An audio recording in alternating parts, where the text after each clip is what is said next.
Ok. Alors, bonsoir tout le monde et bienvenue au Plasma Group Générateur. Donc, on est mercredi 2 mai 2018 et donc aujourd'hui, on est là pour, comme d'habitude, pour le partage et le partage d'expérience. Alors, je sais pas s'il y a quelqu'un qui a quelque chose à présenter ou si quelqu'un a travaillé sur quelque chose.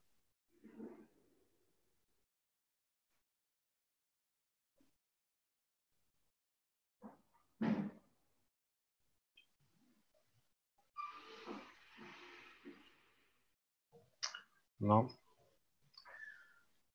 Ok. Alors, à ce que je vous propose, vous savez, samedi dernier, on a eu donc la traduction du spatial. Et en fait, la fin, elle était intéressante pour nous parce que Monsieur Kesh, justement, donne la façon de faire pour le générateur autonome. Donc je me suis dit, on pouvait donc réécouter, travailler sur ça, comprendre pour pouvoir développer. Et aussi, après, je voulais vous montrer des animations euh, faites par la Fondation pour un peu mieux comprendre le fonctionnement du réacteur. Voilà. Alors en fait, on part sur le principe du réacteur parce que, comme Monsieur Cash nous l'a annoncé, le réacteur, il permet de tout faire, y compris l'énergie. Voilà, donc il vaut mieux qu'on parte sur ce principe-là, parce qu'à partir de là, on pourra tout faire.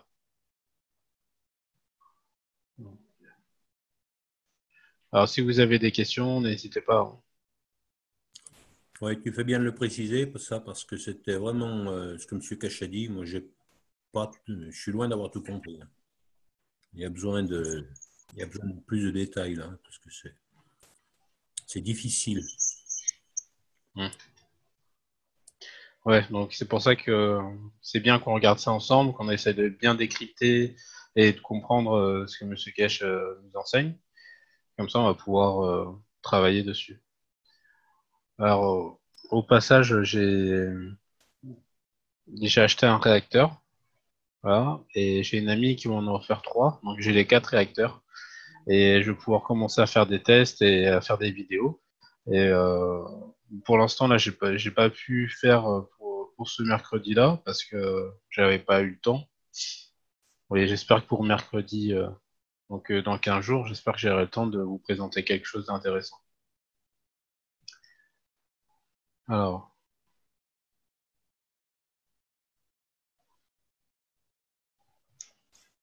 Puisque ce matin-là, oui, je t'écoute. dans le groupe réacteur, là, ils ont présenté la façon pour faire le H3, là, puisque on a beaucoup besoin de H3. Oui, Ce n'est pas le CH3, c'est le tritium sous forme H3. Alors, il oui. dit il faut enlever le carbone. Ils l'ont expliqué, mais je sais que beaucoup de gens ont des difficultés à assimiler là. Pourquoi enlever le carbone et tout ça. Mais comment l'enlever? Bah, je crois que on en avait déjà parlé, mais je sais pas, est-ce que ça intéresse quelqu'un là que je vous réexplique pour le tritium?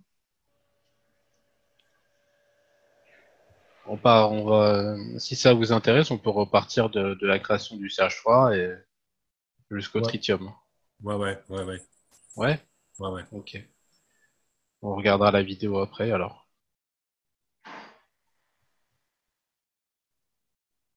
Est-ce que là vous voyez l'écran? Vous voyez le tableau blanc? Ouais. Ok, super.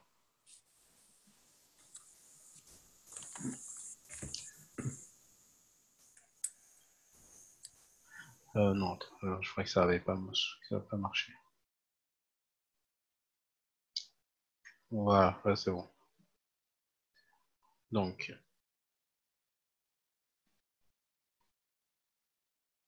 on va commencer avec donc la création du CH3. Donc je pense que tout le monde sait maintenant que le CH3, la fabrication, elle a changé. On n'utilise plus du fer, mais du fer zingué. Il faut une partie de ZNO. Donc peu importe la forme, hein, c'est toujours la matière qui importe. Donc là, on va avoir notre grillage à poule de ce côté-là.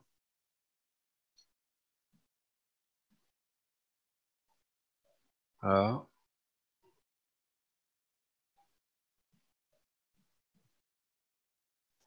Et de l'autre côté, on va avoir donc, soit une plaque, soit une bobine, et quelque chose de nano côté, quoi. Donc on va partir sur une plaque.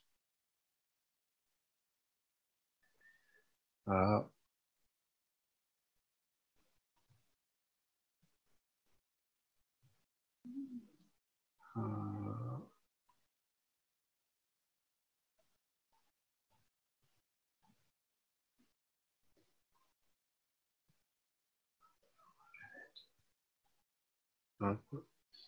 Donc en fait, on a la plaque nano ici, en noir. On a le grillage de poule, ici en gris. On a le fil nano côté, qui sera relié à la plaque nano côté. Et de l'autre côté, on aura un fil de cuivre, qui sera relié à la plaque de zinc. Et entre les deux, on va mettre la LED. Hop, voilà.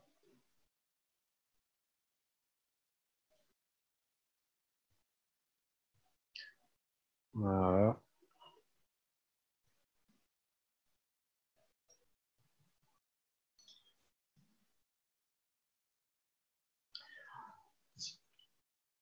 Alors, je crois bien qu'il y a un sens pour la LED. Je crois que de ce côté-là, c'est plus. Oui, De c'est l'autre, c'est moins. oui. C'est la grande patte. Ok, c'est nickel. Donc là, on va rajouter l'eau.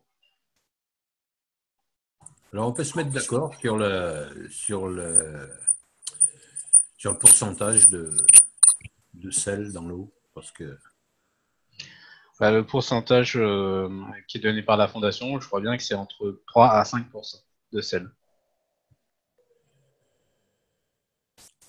Voilà. Et ce que nous, on avait vu à l'atelier, c'est qu'on pouvait saturer en sel pour accélérer la production.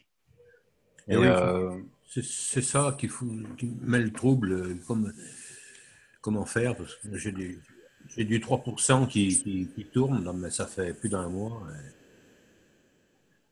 Comment ouais, ils voilà, font ça avance pas. je me pose une question à la fondation, là, quand ils produisent du gans comme ça, ils font comment? Ils en ont des quantités industrielles, mais ça doit être énorme leur installation, là. Ouais, ils ont des grandes installations pour fabriquer du gant, ils en font des grandes quantités d'un coup à chaque fois. Ouais. Moi, le plus gros bac que j'ai testé, c'était 25 litres. J'avais fait 25 litres de CO2 en une fois. Et je sais pas, soit vous pouvez faire plusieurs petits bacs ou soit faire un grand bac. Après, c'est à vous de voir. Ils disent, la fondation dit 3 à 5%. C'est plutôt 3 que 5.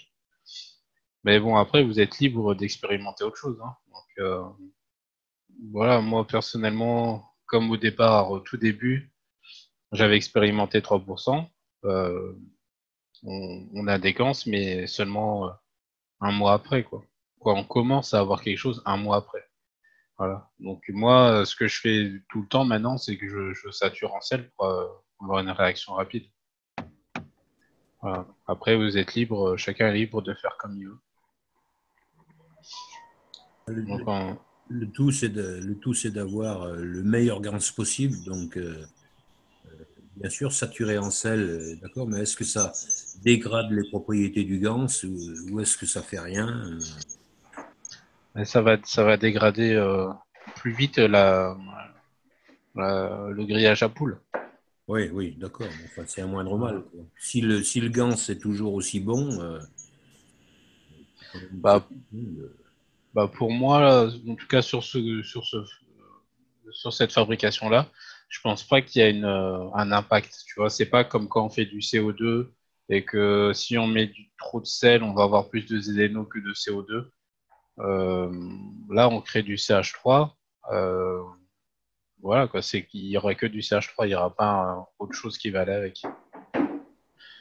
Donc, je pense pas que là, ça soit, comment dire, ça soit important, que ça soit vraiment entre 3 à 5%. Oui, mais il y aura Voilà. quand même un petit peu de ZNO parce que le zinc va déjà. Oui, se oui, com- oui, forcément, on aura du ZNO. Oui. ouais. Mm. Et de toute façon, le ZNO fait partie de la création du vrai CH3. Donc, c'est normal qu'on ait du ZNO. Ouais, ouais. Voilà.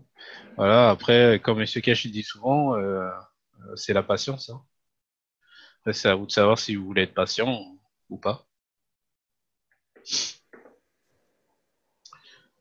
Donc voilà, donc là on a la fabrication pour faire le CH3. Après, ça se comporte comme un autre gaz, comme le CO2 par exemple. Donc là, la production elle va démarrer. Et après, il n'y aura plus qu'à récolter. On aura les acides aminés qui seront en surface et on aura le gaz au fond. Voilà. Est-ce que pour ça c'est bon? Vous avez des questions ou on peut continuer d'avancer? Bon, c'est bon. Hein. Ok. C'est Jean-Marc. La Oui. saturation, tu l'obtiens avec quel pourcentage de sel environ? Je crois que c'est environ 33%, je crois.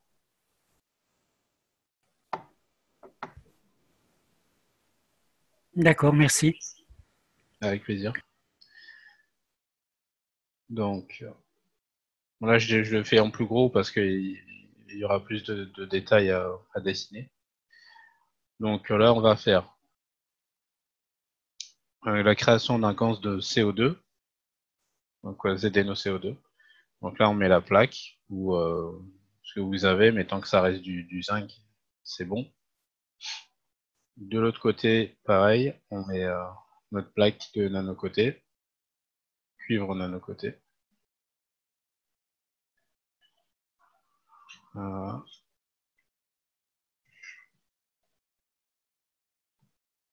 Voilà. Donc on fait la même chose, on relie les deux. Hop, on met la LED.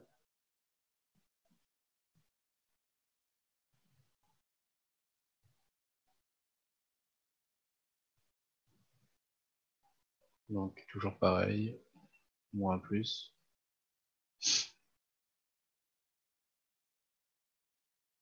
Donc ici on va mettre de l'eau, c'est de l'eau distillée, hein, j'ai oublié de le dire, mais c'est de l'eau distillée salée. Donc pareil, dans les 3 à 5%.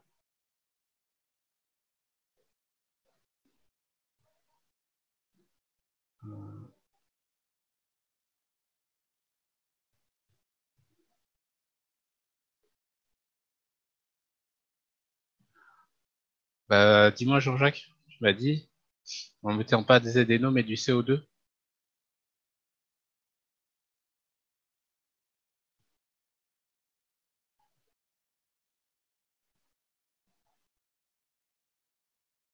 J'ai pas compris.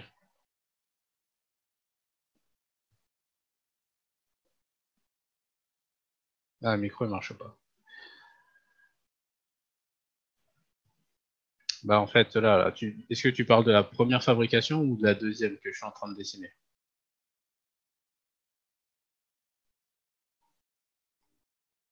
Allô, allô. La première? Oui? Et vous m'entendez là? Oui? Oui. Vous marquez 3% à 5%, mais pour sorte de quoi? De sel? Sel. Mais moi, j'ai de l'eau de mer. Mais apparemment, le CO2, je pourrais ainsi dire rien du tout. Alors que c'est resté plus d'un mois. Et j'avais pour ainsi dire rien. Donc, je dois rajouter du sel pour avoir une quantité suffisante. Euh, Bonne quantité. Parce que j'avais rien du tout, hein, franchement. Il n'a que le CH3, là j'en ai pour Harvard. Bah oui, peut-être ajouter du sel. Donc, ce serait la quantité de sel qui serait importante dans la fabrication du CO2 alors.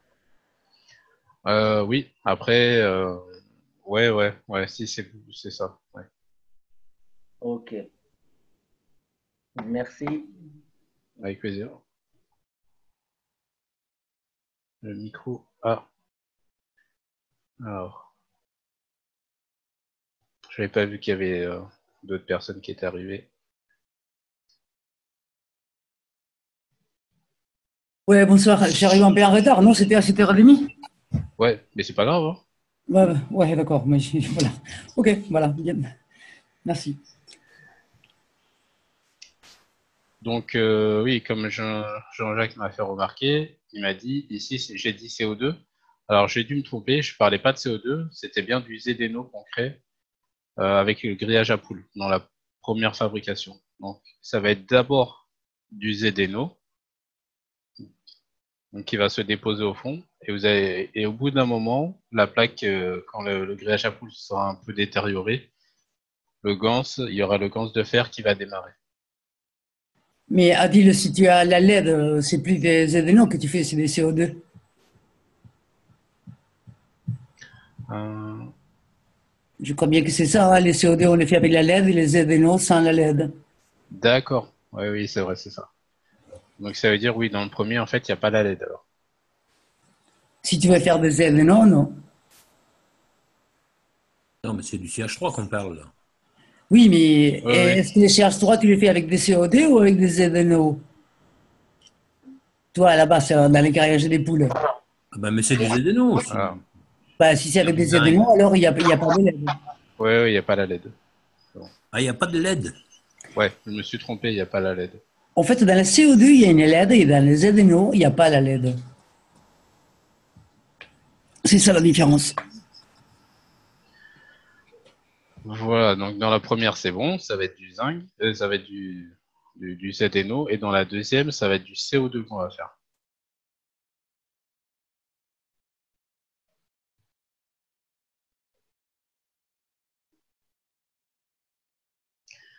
Et Jean-Jacques, je comprends rien à ce que tu t'essayes de me dire.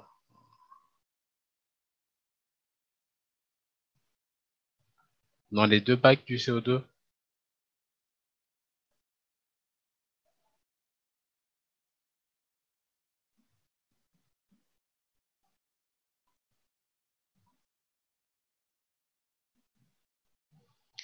Moi, ce que j'avais compris, c'était que dans la première fabrication, avec le grillage à poules, on crée d'abord du ZNO et après du CH3. Et quand on les mélange ensemble, on obtient ce que M. Cash appelle le vrai CH3.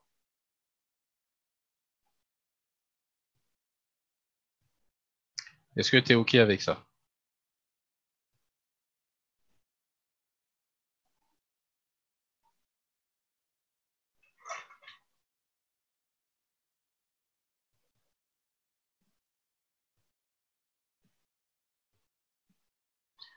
Bon, on va continuer. Bah, il a son micro ouvert, mais il doit avoir un Ouais, problème. et il m'a dit que son micro il était coupé, quoi, son micro ne marchait pas, mais qu'il m'écrit en privé. Ah,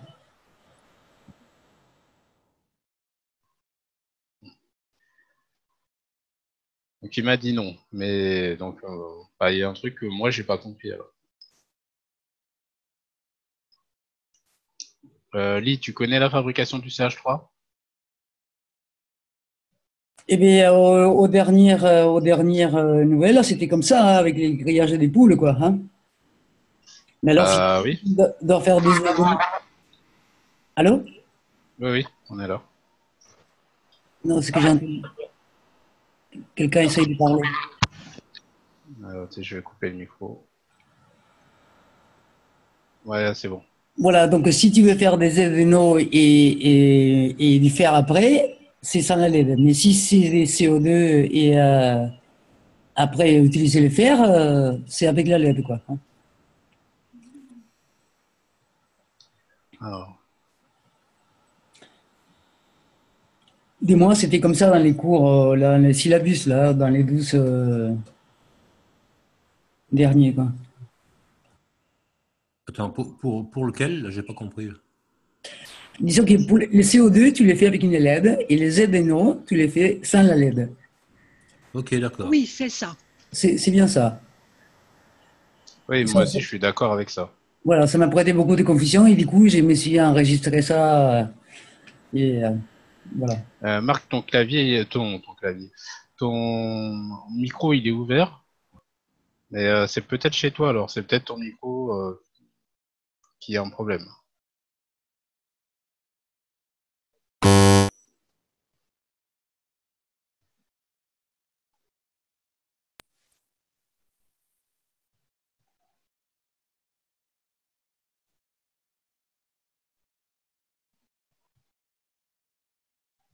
Ok, donc on est bien d'accord. Donc c'est bien, avec la LED, on fait du CO2, et sans la LED, on fait du ZNO. Donc, maintenant qu'on est d'accord sur ça, alors Jean-Jacques, dis-moi, c'est quoi le problème sur la première fabrication? Si tu me dis CO2, ça veut dire qu'il faut mettre la LED. Si tu me dis ZNO, donc là, le schéma, il est correct. On doit faire du CO2 dans le premier bac. Donc on met la LED. Donc, Ok. tu mets la LED, ouais. Ok. Et Bon, c'est CO2 et fer, quoi. on va y arriver, hein. Ouais. Une question, est-ce que c'est vraiment important la LED pour le CO2? Oui. Oui, oui. Ça fait quoi en somme? Et ça fait passer un petit peu de courant. En Ah, c'est fait, ça. la LED, elle va consommer l'énergie qui est créée pendant la création. Et du coup, ça évite que la plaque de zinc, elle se détériore trop vite. Et donc, du coup, on aura beaucoup plus de CO2 que de ZNO. Ah, d'accord, ok. Ah, merci. Mais Adil, on met pas la LED sur le bac du CH3. Et bien, Pourquoi on ne mettrait apparemment, pas?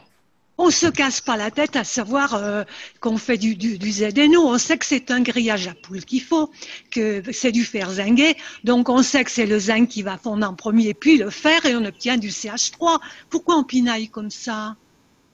Non? Enfin, je sais pas, ça me paraît tout simple pourtant. Moi, j'ai du CH3 sans LED et ça va très bien. Franchement, moi là, je suis, j'ai un doute sur la LED ou pas LED. Et pareil que toi, je ne sais pas si ça a vraiment une importance que ce soit du ZNO ou du CO2. Mais non, c'est là-dessus qu'on pinaille et c'est idiot, ça n'a pas d'importance là. On est en train de tout embrouiller. Non, mais Et il le tout, faudrait que Ouais. je regarde. ouais, le tout étant de savoir si le CH3 doit contenir du CO2 ou du ZNO. Mais Combien? on s'en occupe pas de ça. On met le grillage à poule, point final, on obtient du CH3. Moi, ce que j'ai compris, c'est qu'il fallait du ZNO au départ. Qu'il fallait une partie de ZNO. Oui, c'est ce qui avait été dit. Voilà. Et Jean-Jacques, il me dit qu'il c'est une partie de CO2 qu'il faut. Bon. Bon, moi, je vous dis, ça, on va se le garder pour la semaine prochaine. Et d'ici là, j'aurai cherché la réponse. Donc, là, on va reprendre le deuxième bac qu'on était en train de faire. Donc, on a la plaque de zinc, la plaque de cuivre nano. Et donc, on va mettre un autre bac. Donc, sur l'eau, ici, on aura un bac de CH3. Donc, le CH3 qu'on aurait créé dans le premier bac.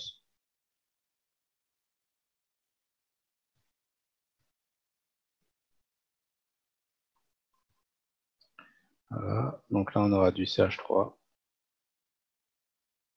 Pourquoi? Oui, c'est qui a parlé? Ben, tu mets un bac de CH3 sur l'eau du CO2 Voilà, c'est ça. et pourquoi? Bah, j'y arrive. Ah, On va faire du tritium. Donc, d'accord. donc le Ah, tritium, c'est H3. du tritium. C'est 3 hydrogènes. Et ça va servir À créer justement ça, le tritium. Et le tritium, il va nous servir pour euh, soit pour le vaisseau, pour le réacteur, voilà, pour le réacteur du vaisseau spatial. D'accord. Et CH3 pur ou CH3 avec son eau de Gans? Bah, les CH3, oui, sous forme liquide, donc il y aura le Gans et l'eau de Gans avec. Ok. Donc, quand on a fait toute cette préparation, donc on va fermer hermétiquement toute la boîte. Mhm. Et donc là, il y a la création de CO2 qui va démarrer. Donc ici, on a du CO2 ici, dans ce bac-là, dans le grand bac. Donc le CO2, il récupère le carbone qui est dans l'air. Et en fait, vu que là, la boîte est hermétique, on ne peut pas récupérer le carbone dans l'air. Donc il va le récupérer ici dans le CH3. Donc le carbone du CH3, il va être piégé dans la création du CO2. Est-ce que ça va? Ouais. Voilà. Et du coup, après, il va nous rester ça, H3. Il va nous rester le tritium.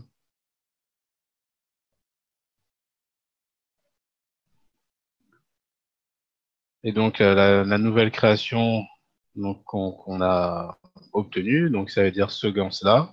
Maintenant, c'est plus un GANS de CH3, mais c'est un GANS de tritium.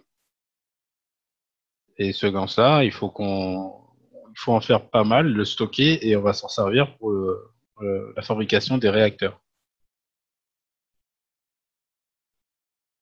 Est-ce que vous avez des questions? Ouais, bonsoir Adil, Bonsoir. c'est Corinne, ça va? Ouais, ça va et toi? Ça va, je te remercie.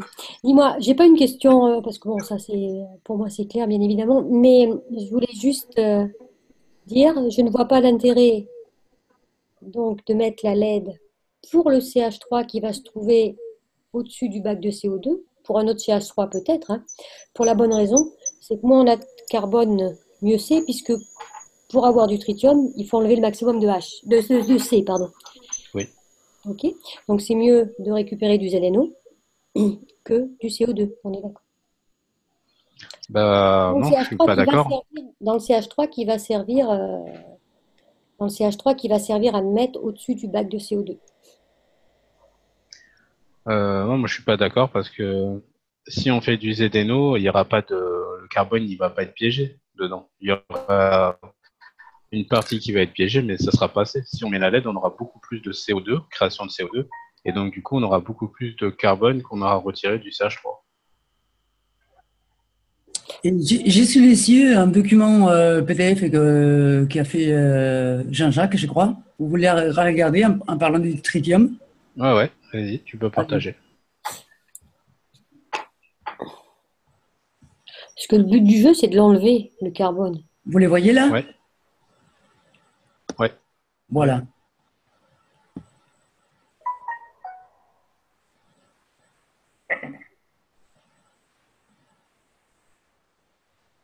Ouais, alors comment ça se fait qu'il n'y a pas la LED? Parce que moi j'aurais mis une LED. Ouais, mais en fait, dans ce document, dans la première partie, tu vois, on fait pas les CH3, comme on dit, de les faire maintenant, c'est juste avec un clou, quoi. Hein.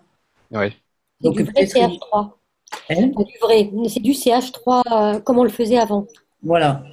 Donc, peut-être il y a eu des modifs par rapport à ce document, mais là, il y a pas la bobine, quoi, tu vois, il n'y a pas la LED, quoi. Ouais, parce que je vois pas l'intérêt de rajouter du CO2 ni du Et ZNO. alors, Pour la bonne raison, c'est que le but du jeu, c'est d'avoir du carbone, de l'hydrogène en 3 et de retirer le carbone. Donc, si tu rajoutes du zinc, tu rajoutes du carbone. Je vois pas l'intérêt, quoi. Si tu rajoutes du zinc, tu rajoutes du carbone. Ouais, c'est dans ton CH3. Si tu le fais avec un zinguet, tu vois, tu vas rajouter du carbone dans ton CH3 en plus du CO2. Tu vois, si tu rajoutes encore du carbone. Donc, pourquoi rajouter du carbone? Toi, tu me parles en fait du premier bac pour l'instant, c'est ça? Ouais, enfin, je parle des deux. Je parle des deux, c'est ce que je disais tout à l'heure. Dans le bac de CH3 qu'on met au-dessus, il faut qu'il y ait vraiment un minimum de C, un minimum de carbone. C'est pas la peine qu'il y en ait trop, puisque notre but, ça va être de soutirer le maximum de C pour garder juste le H3. Ouais, je comprends. Tu Ouais. vois? Alors après, c'est pas la peine qu'il y ait du ZNO non plus. Après, il faut bien se dire une chose, ce qu'on recherche, c'est l'énergie similaire au tritium, et on ne recherche pas à créer du tritium, bien évidemment. On recherche la même masse atomique. Oui, c'est ça. C'est une création de Glanz qui va se rapprocher le plus du tritium. Mais en tout cas, il ne faudra pas qu'il ait de carbone. Il faudra qu'il ait un maximum de H, enfin 3 H, quoi. Tu- ouais. Donc là, tu vois ce que nous montre Lee, la création là du tritium. Oui, ça, je suis d'accord, hein, il n'y a pas de souci. Mais c'est un peu ce qu'il dit, c'est Adil, quoi. Oui, mais ça, je suis bien d'accord. Mais c'était pas de là que venait la question. La question était le CH3 que l'on met dans le bac flotteur, dans le bac du haut. Oui. D'accord? A-t-on intérêt à rajouter une LED pour créer plus de carbone? Je ne sais pas. Parce que si tu rajoutes une LED, tu vas créer plus de CO2, donc il y aura plus de carbone. Donc c'est la question. Pour faire le CH3 qu'on va mettre dans le bac flotteur au-dessus du bac de CO2. Ouais, je Tu vois vois ce ce que que je tu veux dire, Adil, hein? Et oui, déjà dans le premier, oui, voilà, normalement, on devrait avoir plus de ZNO que de CO2 pour moi. Donc pour moi, il ne devrait pas avoir de LED. Ou que du CH3 même. Oui, Ouais. mais M. Cash a expliqué que le CH3 tel qu'on le faisait avant, c'était plus la même chose. Et Mais tu qu'il vois, là, il nous a donné la vraie façon de faire le CH3. Ouais, mais ça dépend peut-être de l'application. Le CH3 pour faire pousser une plante, oui, il faut qu'il soit fait dans le zinguet. Et du CH3 auquel tu veux enlever son carbone pour faire une valeur tritium, je ne sais pas comment il faut le faire, quoi, voilà. Enfin, je me pose la question. C'est pas que je ouais. sais pas, j'ai des idées, mais je me pose la question. Mais par exemple, ici, dans la réalisation des deutérium, ils mettent une batterie, quoi. Pardon? Ouais, c'est plus ça. Dans l'image, là, tu vois, pour le deutérium, ils mettent une petite batterie, quoi. Hein. Non, mais Ouais. ça, c'est plus, là, on est passé à autre chose. Oui, mais enfin, si on est dans...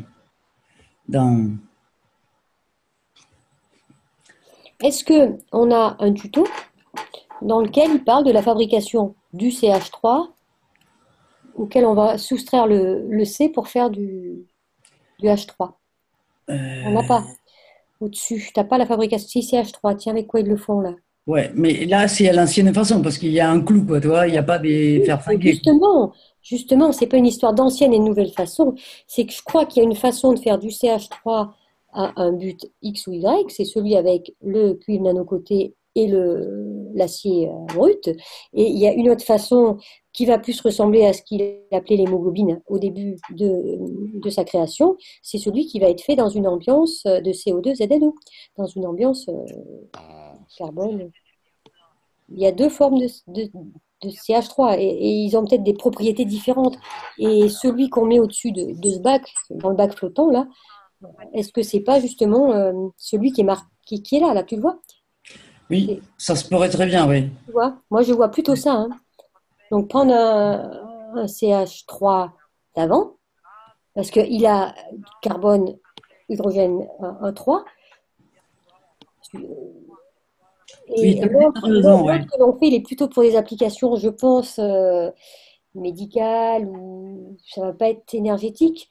Enfin, en tout cas, il est plus avec la vie sur la Terre, à travers son 5 et son carbone. Ouais, mais bon, on va dire que pour l'instant, on va dire que c'est ta vérité. Non, mais quand tu suis ce tuto-là qu'on a à l'écran, quand tu le suis, que tu regardes la fabrication du CH3 pour en faire du tritium, Ouais. il est fait avec un clou et une plaque de zinc nano transformée. Regarde si tu suis. Oui, Hein? mais entre-temps, ça a changé. Non, non, parce qu'entre-temps, à cette époque-là, on ne parlait pas du tritium. réalisation pratique du Si, tritium. le tritium, on en parlait depuis le départ, mais sauf qu'on savait pas comment le fabriquer. Il est de quelle Ouais. époque ce tuto-là? Il est de quelle époque? Bonne question. Je crois que c'est Jean-Jacques qui l'a fait. Oui, mais il sort d'un cours de quelque part. Oui. C'est pas bien. Attends, Amir, t'as ton micro qui est ouvert si tu veux parler. peut-être j'ai la date là. 4 décembre 2017. En tout cas, moi, ça me paraît très cohérent de ne pas aller rajouter du carbone si on veut l'enlever. Jean-Jacques, il n'est pas là? Si, il est là, mais il n'a pas de Parlez micro. du micro. Ben, Il tu peux faire s'énerve. dans le chat?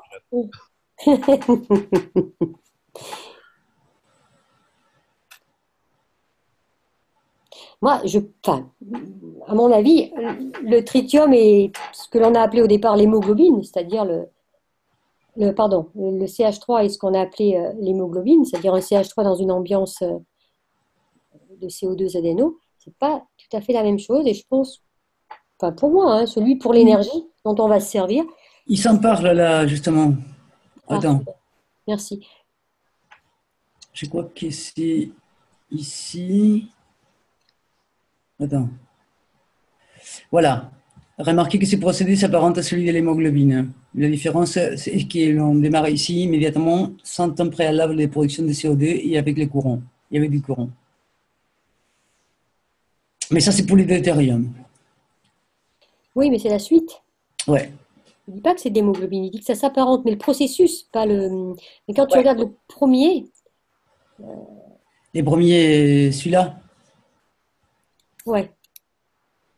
Non, le Bon. CH3, Celui-là. CH3, Moi, ce que je vous propose, c'est on continue, on passe à autre chose. Ok. Et que ça, dans 15 jours, on apporte des informations claires. Parce que là, Oui. on part de l'essence Non, mais et c'est intéressant parce que tu vois, on en parle et en parlant, on comprend mieux ce qui se passe, enfin, pour moi en tout cas. Parce que c'est important de comprendre aussi comment ça fonctionne, quoi, non? Pas pour vous? Si, mais dès qu'on aura les bons éléments. Parce que là, spéculer, ça va pas nous aider à avancer, en fait. C'est ça que je veux dire. Bah, enfin, moi, ça m'aide à réfléchir, même si je ne sors pas les bons trucs, si tu veux. Hum. J'aime bien réfléchir dessus. Et après, effectivement, après, c'est intéressant d'avoir la réponse. Mais y réfléchir avant d'avoir la réponse, je trouve que c'est bien aussi. Oui, oui, c'est bien. Mais c'est pour ça que je te disais, c'est ta vérité. Parce que du coup, en parlant et en expliquant ce que tu comprends, eh ben, mine de rien, t'influences les autres qui sont avec nous. On a un risque que ce soit pas totalement juste, mais ça nous permet de comprendre un raisonnement. Il est peut-être pas Voilà. exact, mais on comprend le raisonnement, alors que, bon, moi, il y a des choses que j'ai ratées, et la combinaison des choses, elle n'est pas toujours évidente quand on fait une simple présentation. Donc là, on le découvre, c'est bien. Ah ouais, je suis d'accord.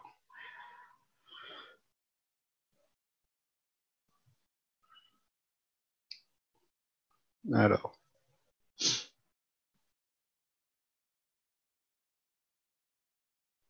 bah, pour l'instant, donc, on va partir sur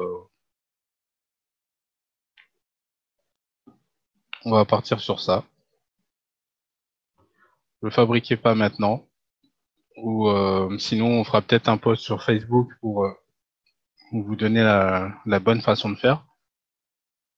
Et Ouais, puis, ça, c'est une bonne idée, on va ouais. passer, on va passer à la suite. Il est dans le drive, ce fichier que tu as présenté là? Moi? Oui. Je ne sais pas s'il est dans les drives, mais je peux les mettre. Sinon, Ouais, tu peux le repasser à l'écran, s'il y en a qui veulent faire des copies d'écran. Mais dans le drive, c'est bien. Parce que... Si tu l'as, Non. mets-le dans le drive. Je vais les mettre dans les drives. Ok, merci. De rien.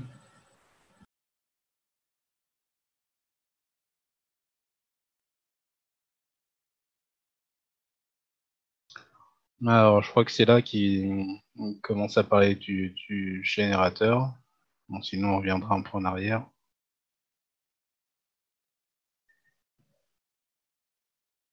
Ah, Jean-Jacques, il a dit non, Lee, ne met pas dans le drive. On doit vérifier avant. Ok. Ok. Maintenant, vous comprenez que votre énergie, votre source d'alimentation pour Est-ce que vous avez le son? Oui. C'est bon, c'est bon. Ok.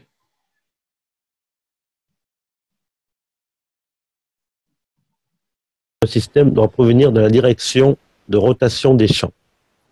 C'est comme ça qu'une planète se recharge. Il n'y a pas de moteur.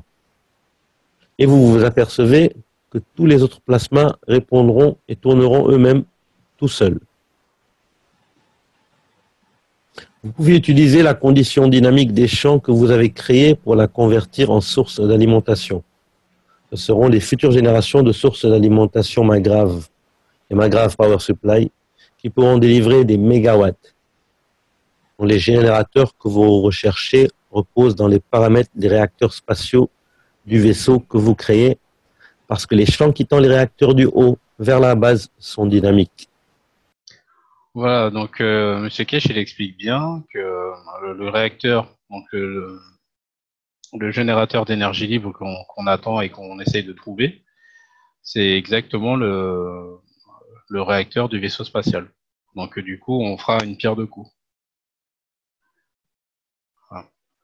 Donc il a expliqué que donc il fallait des champs tournants, donc des champs dynamiques pour pouvoir récupérer l'énergie en fait.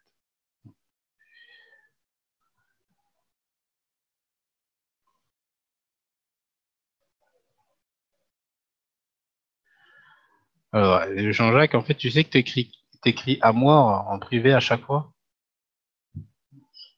Alors il a dit, c'est la combinaison du vide interne dans le réacteur plus la rotation qui donne la puissance phénoménale.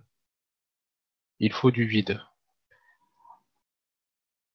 Donc pour nous, le vide, dans le réacteur, nous, le vide, il sera là. Il sera au centre. Oui, mais le vide à pression atmosphérique. Le vide. Franchement, ça, je sais pas. C'est une bonne question. Ouais, ça, je sais pas. En tout cas, il faut créer ces fameux cercles bleus autour pour éviter que ça s'échappe, qu'ils puissent se concentrer au milieu, quoi. Ouais, c'est ça. Et donc, je sais pas si sur la vidéo c'est présenté. Ouais, en fait, quand M. Cage parle des champs dynamiques, en fait, c'est des champs qui vont tourner comme ça, enfin d'une autre couleur. Voilà, c'est des champs qui vont tourner comme ça. Comme le plasma de base, en fait. Hein. Voilà. Et donc, pareil dans ce sens-là.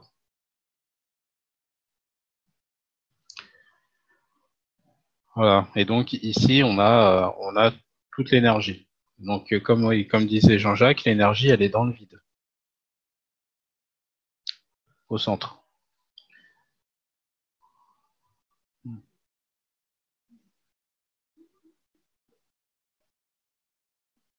Ouais. Donc, il a dit, Jean-Jacques a dit, pour pas qu'il s'échappe, il faut un réflecteur au-dessus. En fait, quand on parle du réflecteur, en fait, Monsieur Kesh a expliqué que quand on utilise le réacteur sans mettre quelque chose pour recourber les champs, en fait, on a les champs qui partent en l'air, comme ça, qui reviennent pas vers le bas. Et il faut quelque chose pour bloquer les champs, pour qu'ils puissent se courber et revenir dans le bas, vers le bas. Et en fait, quand ils font donc leur boucle, ça permet d'avoir un champ dynamique et stable. Voilà. Et donc, on a l'énergie au centre. Et à partir du centre,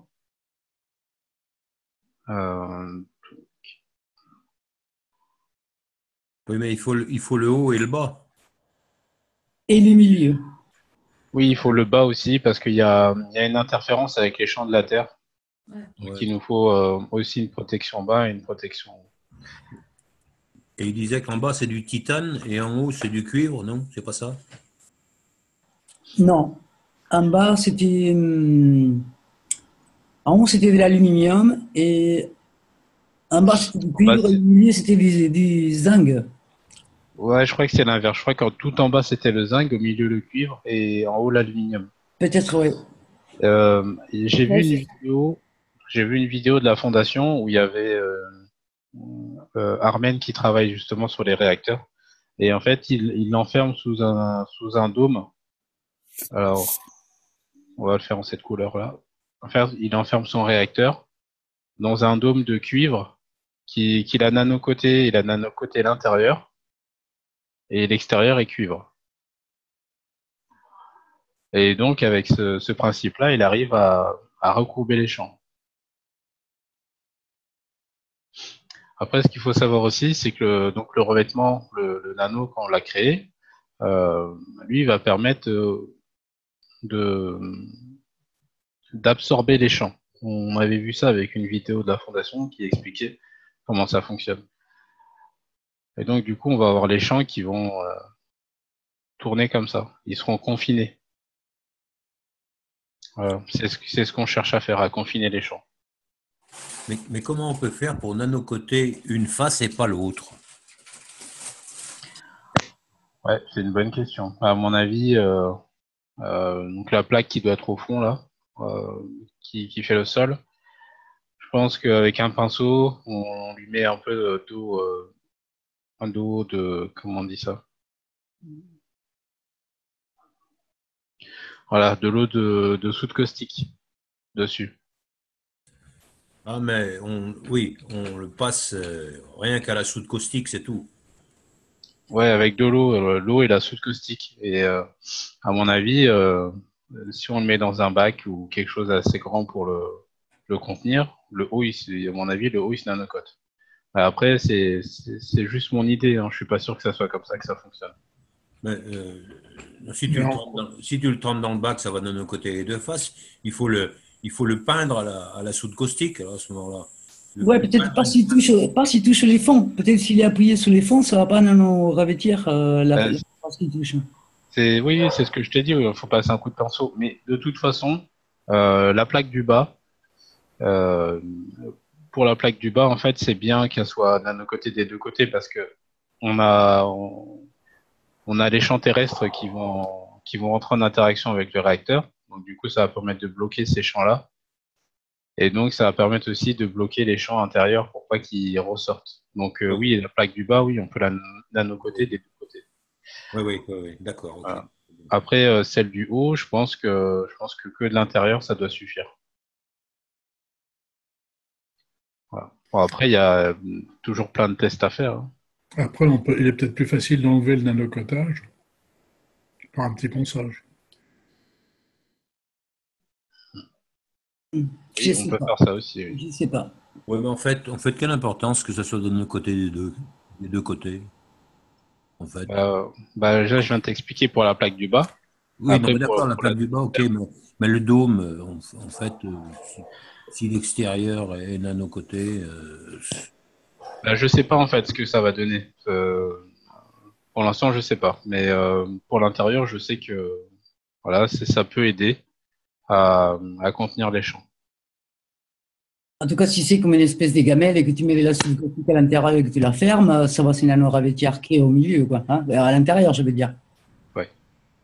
Donc ça sert à qu'il d'un côté. C'est peut-être que ça permet aussi de rentrer les champs et pas de les faire sortir, quoi. Hein. Ouais, aussi, oui, c'est peut-être ça. Ouais, c'est ce que je me disais aussi. Et peut-être qu'il y a une interaction avec les champs extérieurs. Allô. Oui. Allô. Oui, on t'entend. Ah, le micro remarche. Oui, dis-moi, pour nanocoter que l'intérieur, je pensais, tu peux mettre ta plaque, l'équivalent de la plaque horizontale en plastique ou en caoutchouc. Tu mets un bocal avec de la soude au milieu et tu mets le dôme dessus. Le tout au soleil, ça doit nanocoter que l'intérieur. Ouais, c'est une bonne idée. Ça doit peut-être marcher, ça, oui. Ah, ça marchera. Ah ouais, je suis content que le micro remarche. C'est bon, merci. Ouais, c'est une bonne idée. Merci. Voilà. Donc, on va reprendre la vidéo. Donc, c'est la raison pour laquelle ils sentent la chaleur dans les mains quand ils se rapprochent du réacteur. parce que les plateaux intermédiaires font le travail en sens contraire. Le champ crée une rupture continue au niveau des bords, donc des plateaux de cuivre, et ça crée de la chaleur. C'est ça, je crois que ça crée un courant de Foucault, en fait, comme les plaques induction, je crois.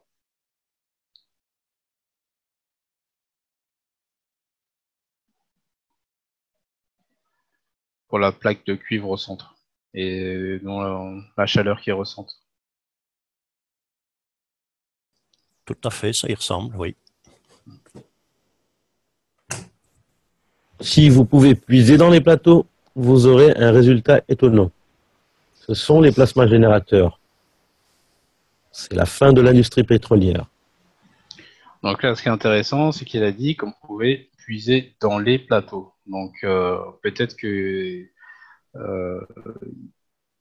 les plateaux vont peut-être se comporter comme des polarités, peut-être. Il y a des chances, oui. En tout cas, je me souviens qu'il avait dit qu'entre les plateaux des cuivres et les plateaux des zinc, il y avait une réaction de carbone là-dedans. Et là, on pouvait faire l'eau et la nourriture, quoi. Ouais, je me rappelle de ça. Alors, il y a Jean-Jacques qui dit « La chaleur est créée par l'inertie de rotation ». Je pense que quand tu as dit rotation, tu voulais dire rotation des champs, c'est ça? Oui. Jean-Jacques, essaye de te déconnecter, de te reconnecter, peut-être tu auras ton micro.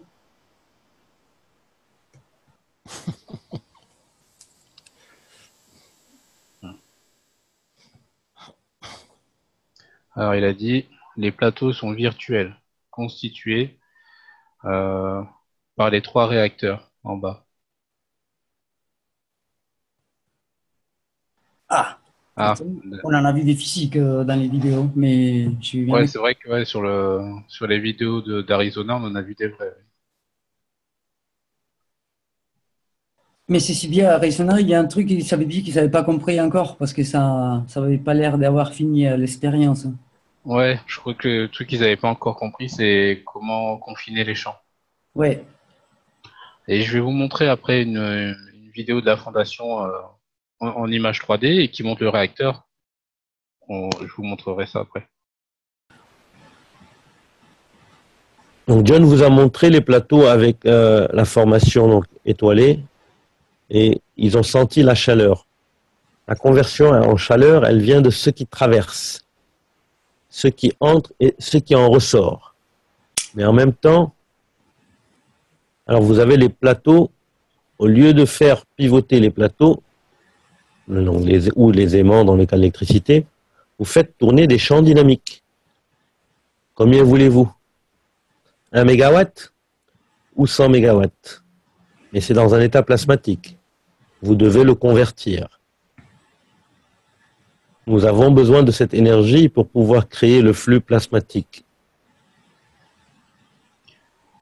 Bon, moi ce que je pense, oui, c'est que si si au centre, donc ici on sait qu'on a l'énergie dans le vide, et c'est dans cette énergie qu'on doit puiser. Je pense que si on met une bobine Magrav ici, voilà, je pense qu'on peut récupérer une quantité d'énergie. Après, le truc que pour l'instant, j'arrive pas à savoir comment, c'est le plus et le moins. Est-ce qu'il y a une polarité ou pas?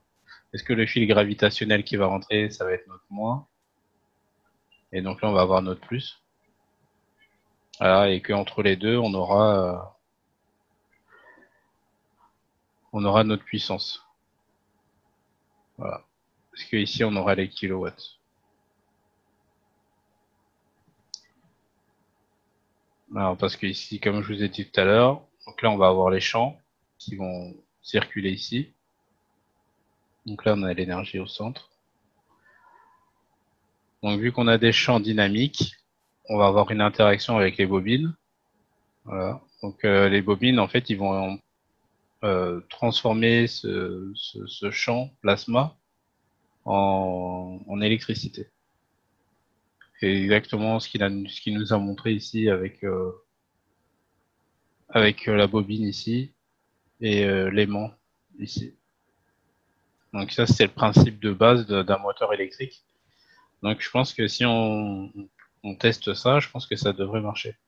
Donc bon, vu que maintenant je commence à avoir assez de matériel, je vais pouvoir le tester ça.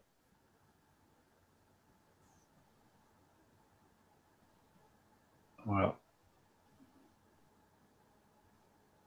Est-ce que vous avez des questions ou on continue? Ouais. Adil? Oui. Oui, moi je pense, j'ai un alternateur de bicyclette, un vieil alternateur de bicyclette. C'est un aimant qui tourne devant une bobine, on obtient de l'électricité. Bon, mais ça c'est dans le système électromagnétique. Mais dans le système Magrave, si on la bobine de l'alternateur de vélo, on pouvait la nanocoter en faisant tourner l'aimant, je pense qu'on devrait avoir de l'électricité. Qu'est-ce que tu en penses? Oui, je pense que c'est ça. Je pense que c'est oui, c'est ça. Je pense que c'est la même chose, sauf que là, du coup, pour remplacer l'aimant, ce que nous on va avoir, c'est les champs dynamiques. Oui, ce sera beaucoup plus efficace. Oui, ça sera plus abondant, on va dire. Donc, je pense que c'est de là et du centre que vient toute l'énergie pour avoir les mégawatts. Oui, le rotor, ce sont les. Salut Jean-Jacques. Oui, ça y est, ça marche. Mon paramétrage du son avait été modifié, je ne sais pas pourquoi. Le rotor, c'est-à-dire la partie mobile, est constitué par les réacteurs, les 3 réacteurs du bas et celui du haut. Et le stator, la partie fixe, est constituée par la bobine. Ouais, d'accord. Donc c'est ça, ouais. Donc là, on pourrait avoir une bobine Magrave ici. Voilà, tout à fait. Voilà. Et toi, tu t'en penses quoi pour le sens? Tu crois que ça serait donc un plus, un moins? Je suis pas sûr que le sens ait une importance, mais d'accord. Faudra tester. Voilà. Ouais, c'est sûr qu'il faut tester. Ouais. Là, je veux pas m'avancer. Ok, on continue la vidéo. Disons que il faut se référer au sens de la rotation de la Terre. Rappelez-vous, le cuivre. Ouais. Je ferai une intervention tout à l'heure au sujet de ce qu'a dit Nguyen par rapport au sens des bobines. Hein. Vas-y, termine avec ce que tu étais en train de dire. Ok. Oui, le zinc, dans la formation de carbone entre les plateaux, donc entre le plateau de cuivre et le plateau de zinc, il y a une formation de carbone. Donc, ils fournissent en continu. Puis, le champ produit créera l'effet de rotation. Donc, c'est de cette façon que la plupart des planètes de l'univers tournent, même les étoiles tournent. Tu peux passer au... Il y en a un autre? Oui. Ah. Oui. Je croyais que Lee, tu me parlais en fait. Non, c'était l'enregistrement. Je crois que c'est celui-là. C'est le dernier, je pense, celui qui doit arriver, non? Non, tu en as un 7e. Je voudrais faire une intervention là. Juste à ce moment-là. Le fait d'avoir une plaque de zinc et donc une plaque de cuivre, comme dans les bacs de Gans, crée un champ. Oui. Et donc l'interaction de ce champ plus les champs des réacteurs va créer donc la rotation.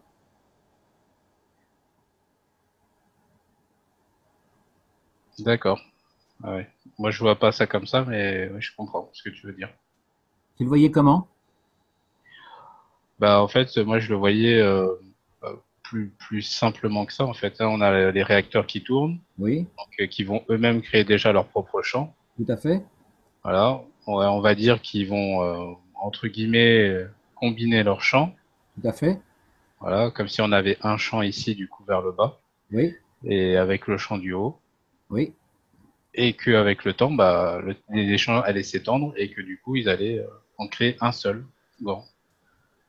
Voilà. Et qu'à partir de là, si on arrive à le confiner, comme Cash a dessiné là, donc les champs vont commencer à être dynamiques. Oui, mais les deux plaques vont créer un autre champ. Oui, je suis d'accord.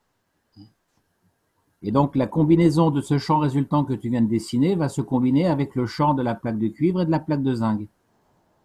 D'accord, ok. Et ça revient, si tu veux, à avoir deux aimants ou deux planètes qui, à l'approche l'une de l'autre, vont se mettre à tourner par Ok. la combinaison de leur boucle infinie.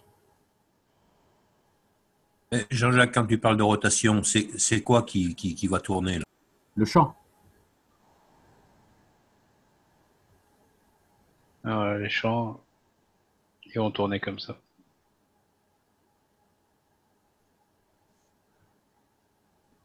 Adil? Oui. Oui, si le champ tourne, on va obtenir un courant alternatif.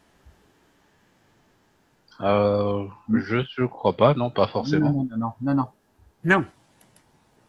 Courant continu. Bah, en fait, je sais même pas si ça va être on peut dire courant alternatif ou continu. Je sais que ça va être un courant plasmatique et on va pouvoir justement puiser ce dont on a besoin en fait. Si je vous donne un exemple, si on met quelque chose qui fonctionne à l'alternatif, donc on aura de l'alternatif. Et si on branche quelque chose qui va fonctionner au continu, on aura du continu. Et pareil pour la fréquence, que ce soit du 50 ou du 60 Hz, le plasma nous donnera ce dont on a besoin.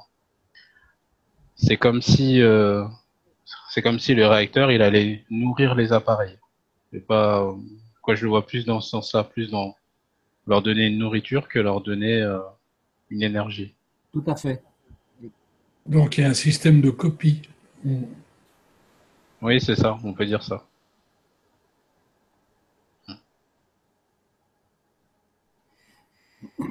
Oui, c'est le plasma qui s'adapte. Oui, c'est ça, le plasma qui s'adapte.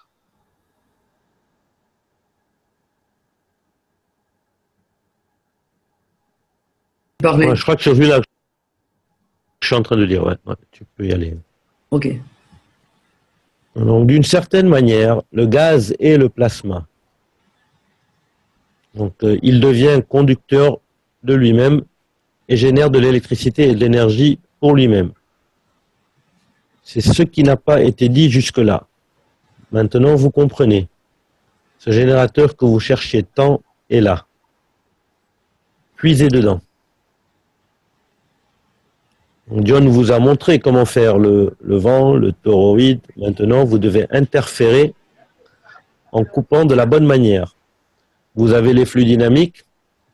Vous avez vu les générateurs de l'homme par rotation d'aimant. Répétez la même chose en sens inverse. Quand j'expliquais à John comment créer le vent, il devait le sentir en mettant les plateaux la première fois. Je lui ai dit, que ressens-tu au-dessous? Au-dessus, c'est un vent qui confirme que les champs sont présents. Je me rappelle, il m'avait dit, je vais utiliser du sable pour voir le sens. Je lui ai répondu, ce sont des champs magnétiques, pas de la matière. Tout ce qui a été fait a été compris. Est-ce que ça va jusqu'ici? Non, moi j'aimerais bien, et je ne comprends pas quand il dit il faut inverser, quoi. C'est pour que les plasmas ils deviennent courant? Quand il dit comment dire qu'il faut inverser par rapport à ce que l'homme avait déjà créé, par rapport au moteur électrique. Parce qu'au début, il a dit, voilà, vous mettez les plaques et après il faut inverser, quoi. Tu peux pas repasser le morceau peut-être? Ouais. S'il te plaît.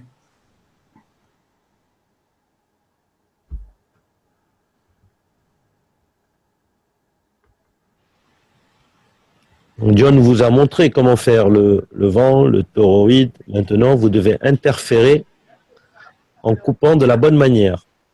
Vous avez les flux dynamiques. Vous avez vu les générateurs de l'homme par rotation d'aimant. Répétez la même chose en sens inverse. C'est ça? Ouais, c'est ça. Ça, je comprends pas, quoi. Bah, moi, ce que je comprends, c'est que donc les générateurs que l'homme a créés, donc on part d'un aimant pour avoir un champ magnétique, et là on va partir d'un champ magnétique. Alors, je sais pas si ça fait aimant après, mais cette fois-ci on n'aura pas besoin d'aimant.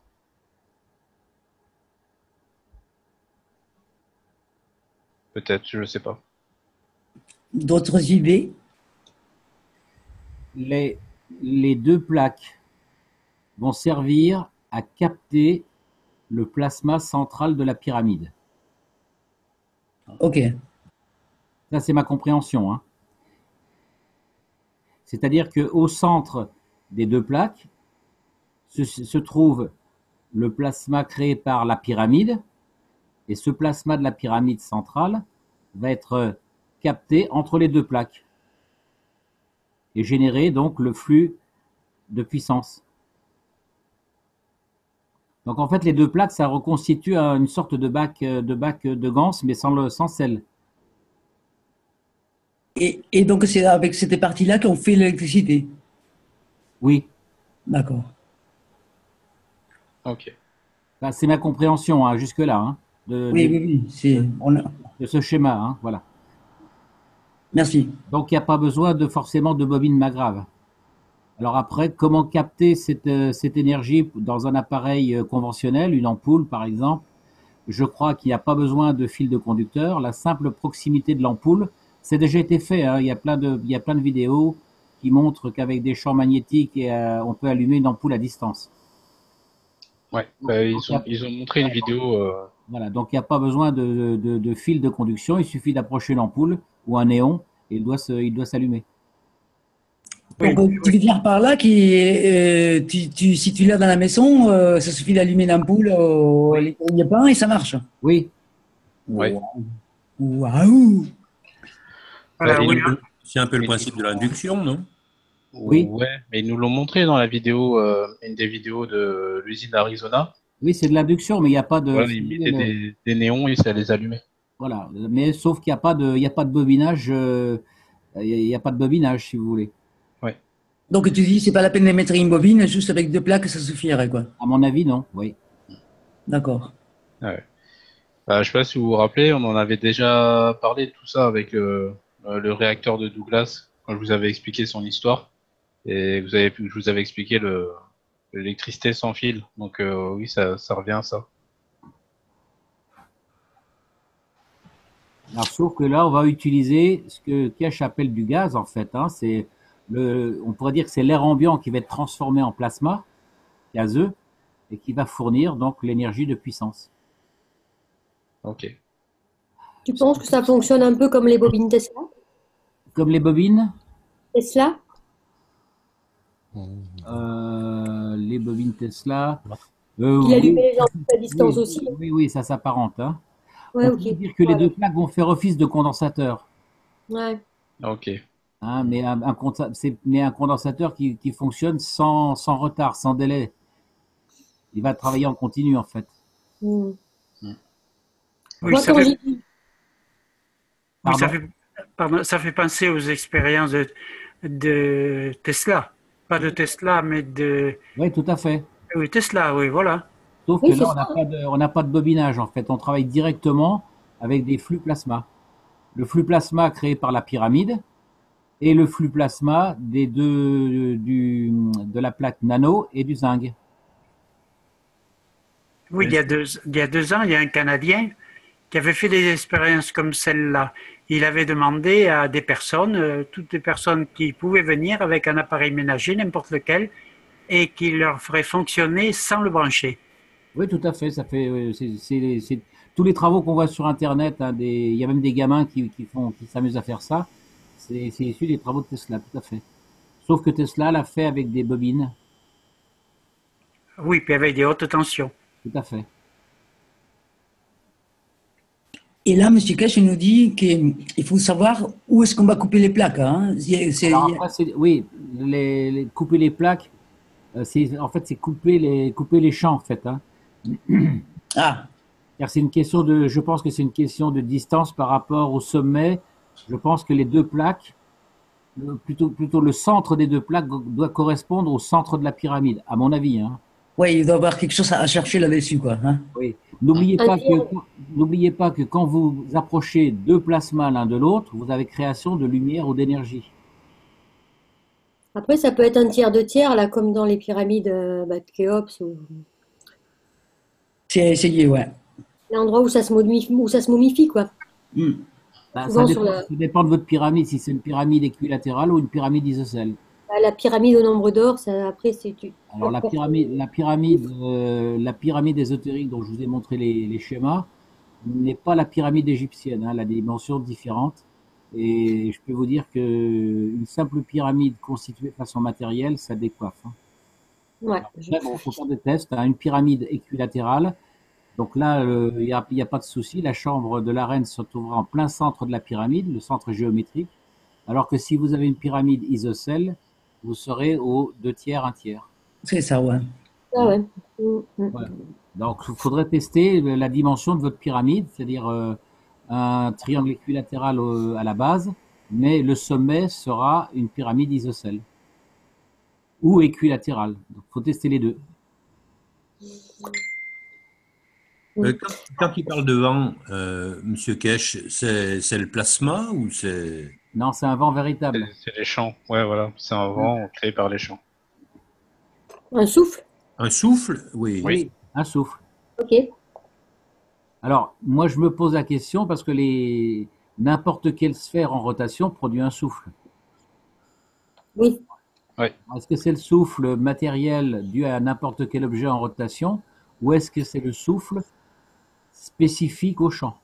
Bah, il a parlé de ça, puisqu'il a dit que le sable ne marcherait pas pour cette Oui, expérience-là, puisque là, c'était les champs. Ah, Oui, je sais pas, on va mettre une feuille de Par papier. contre, on pourrait peut-être le faire avec de la limaille de fer ou des choses comme ça.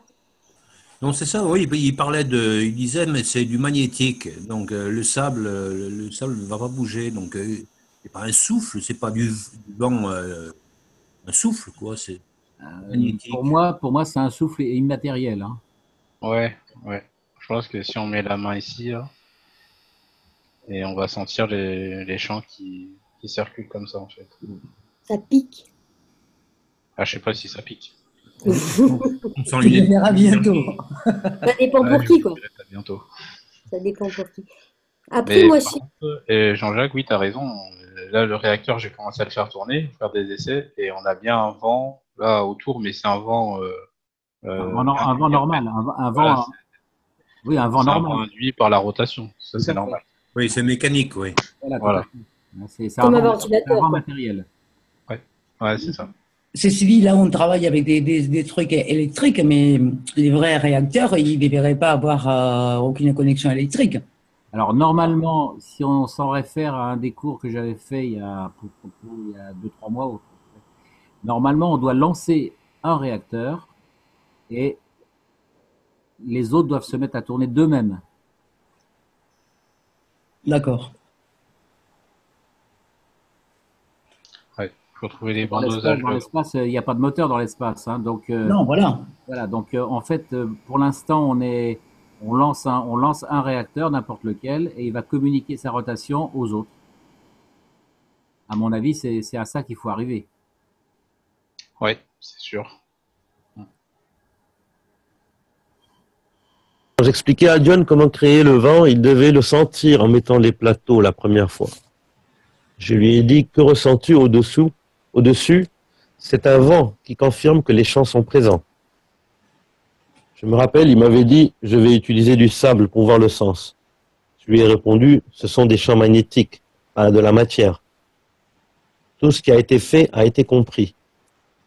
Que ce soit John, l'agriculture, l'énergie, la production de matière, j'enseigne et John suit étape par étape.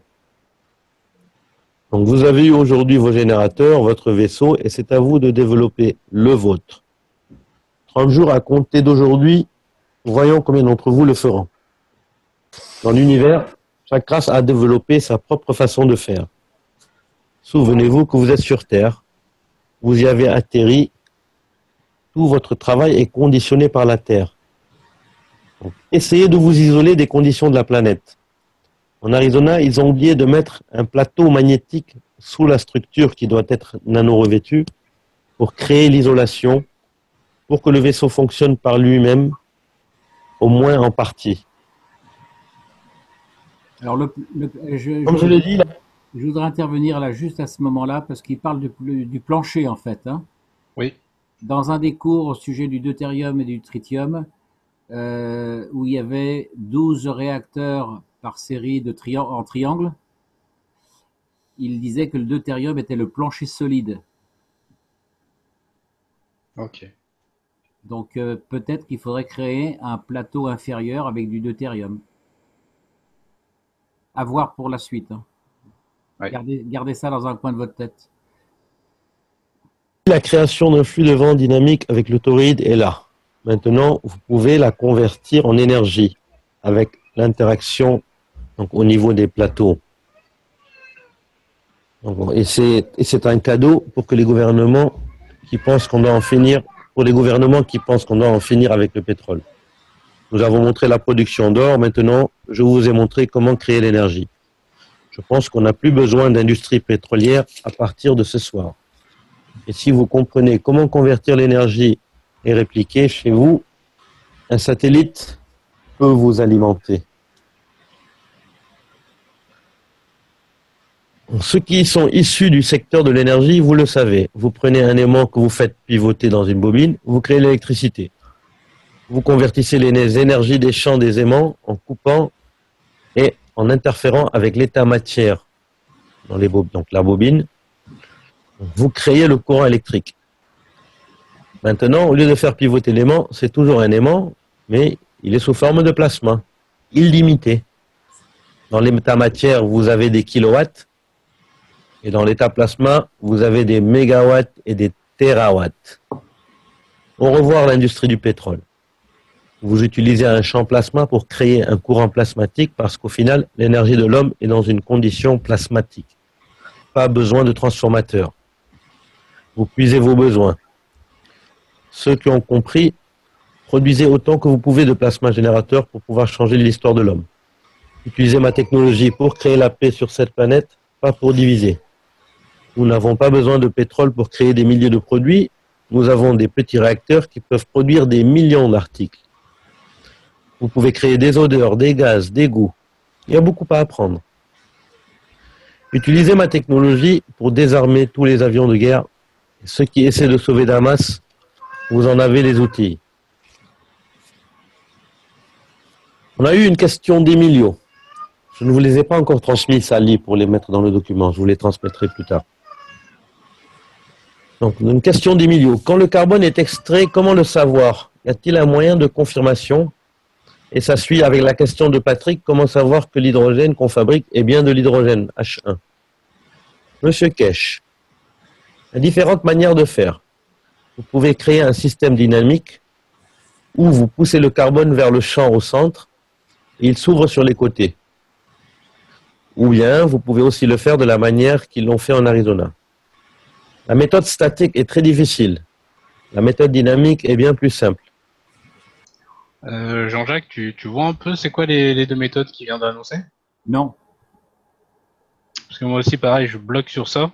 Je comprends pas trop ce qu'il veut dire par quoi. J'ai compris la rotation dynamique, mais Oui, je vois bien qu'il parle de statique et dynamique. Bon, il y a une rotation des moteurs, mais à part ça, je ne comprends pas. ok.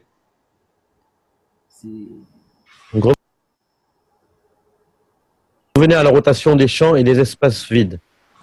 Vous devez vous séparer de la condition de Gans et passer aux balles libres. Oui, alors je pense que oui, ça me revient à l'esprit. C'est mon interprétation. Le carbone qui est poussé à l'extérieur, c'est la force centrifuge qui repousse la matière et qui va donc repousser le carbone à l'extérieur. Peut-être. Okay. Peut-être. Hein. Ouais, ouais. Et pourquoi que le carbone? Bah oui, le carbone, c'est de la matière. Le carbone est plus lourd. L'oxygène est un gaz. Donc la matière va aller vers l'extérieur, effectivement. Ok. Merci. Si vous portez un CH3, et vous savez que vous l'avez en votre possession, et que vous pouvez créer la condition dynamique, les champs se convertiront immédiatement dans la construction de l'énergie du plasma libre au centre. Vous n'avez pas besoin de séparer le CH3 parce qu'en réalité, le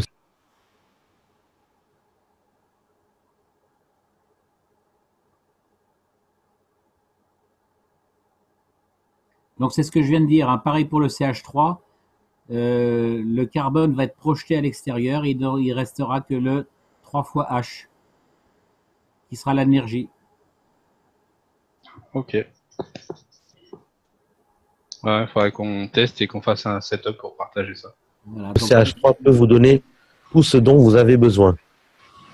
Si vous pouvez le construire de la bonne manière, et vous pouvez en extraire ce dont vous avez besoin ou lui donner. Le CH3, c'est un carbone et 3 hydrogènes. C'est très facile de le convertir en ce que vous désirez, car en fonction de comment vous positionnez le carbone, comment vous le comprimez sous forme plasmatique, peut vous donner plusieurs combinaisons. Vous pouvez créer le deutérium, le tritium et l'hydrogène à partir du H3. Et cette conversion du H3 donc, au deutérium, tritium, hydrogène est très très simple. Tout dépend de comment vous extrayez ou donnez au tout. Au CH3 quand il parle du tout. Parce que le carbone se convertit en deutérium et l'hydrogène qui a 3 électrons, et le H3 est dans une condition atomique d'état matière.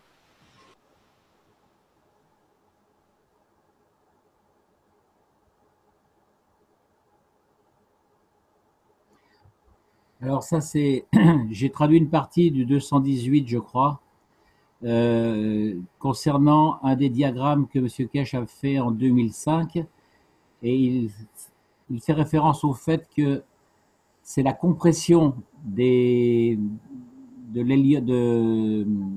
tritium, c'est sa compression qui va donner soit du tritium, soit du deutérium. Ok.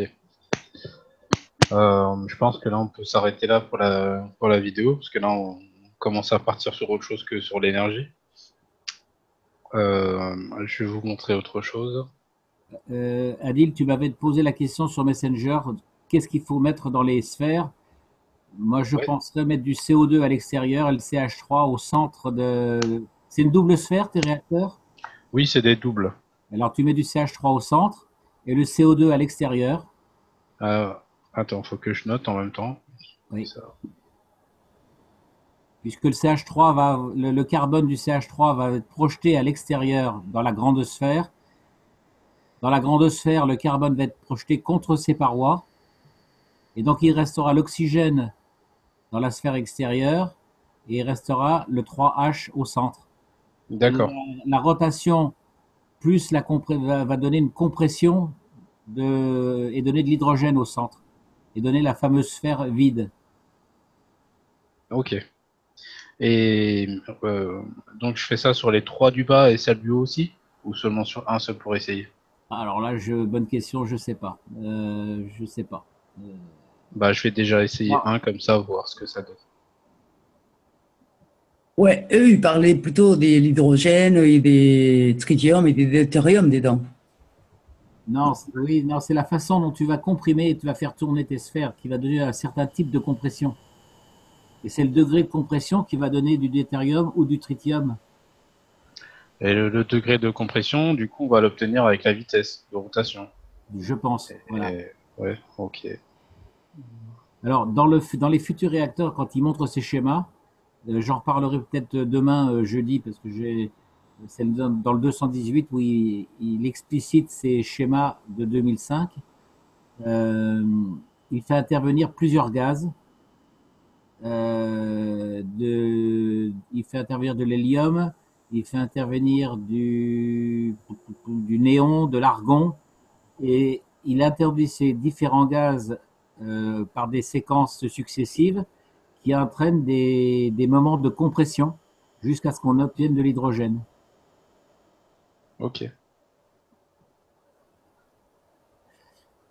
Bon, ça reste encore un petit peu flou. Ça, c'est la compréhension globale. Hein. On sait très bien que si on met un gaz et qu'on le fait tourner à une certaine vitesse, il va se comprimer.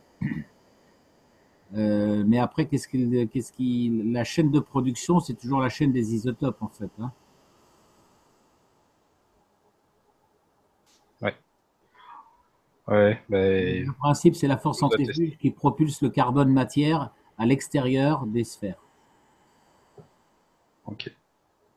Ouais, j'ai noté, je vais essayer ça. Alors. Voilà, c'est ça que je voulais vous montrer. Voilà, donc en fait, on voit que les 3 du bas, elles tournent dans un sens, et que celle du haut, elle tourne dans le sens inverse.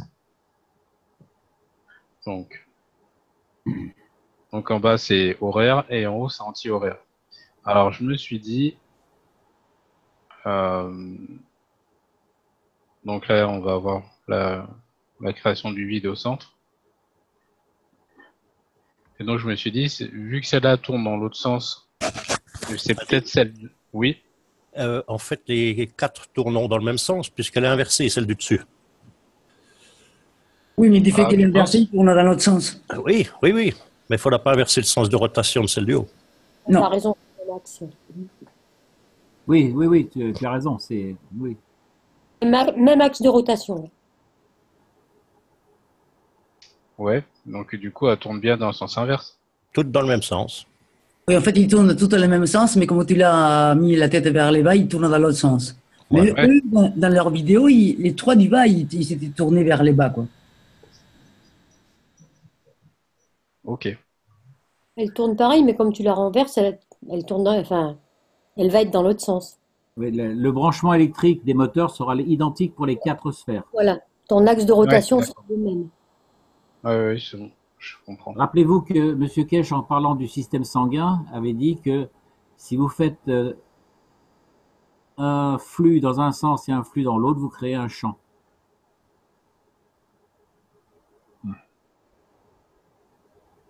Donc ouais, je me demandais si c'était pas la balle du haut, du coup, qui recourbait les champs. Je crois que ce n'est pas suffisant, c'est pour ça qu'il parlait des plaques, quoi. D'accord. Moi, je ne sais pas si je peux le dire ça, mais depuis le départ, ce qui me parlerait, c'est d'avoir la même boule que celle du haut en dessous. Mais c'est pas office hein, sur le schéma, je sais bien, elle n'y est pas. Ouais, je comprends. Tu vois, ça, je verrais bien la même boule du haut qui serait pareil, inversée en miroir, quoi, dessous. Ouais, je comprends. À la place des plaques pour recourber les champs, un peu comme une Merkaba en fait. Enfin, ça me paraîtrait vraiment évident, mais peut-être que c'est mon ressenti, c'est ce qui me vient.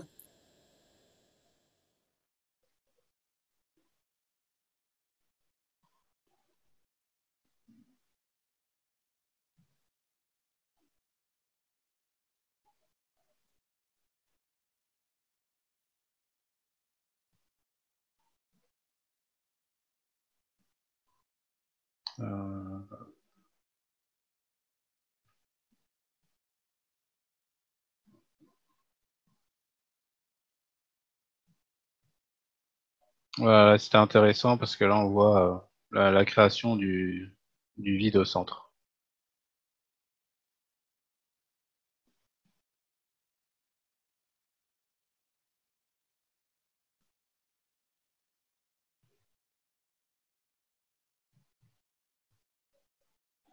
Voilà, et dire que ces vidéos-là, on les a depuis le début.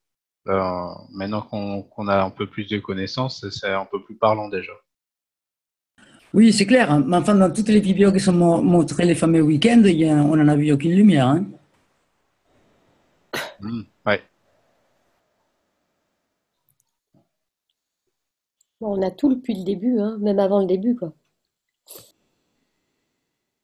Alors, on en a parlé déjà il y a très très longtemps, hein, mais peut-être que ça vous a échappé. Hein. Je vous ai toujours dit que la friction de 2 champs produit de la lumière ou des radiations de lumière, visibles ou invisibles. C'est quand 2 champs arrivent en contact qu'on a création de lumière ou d'énergie. Donc c'est pour ça que la distance entre les sphères a son importance.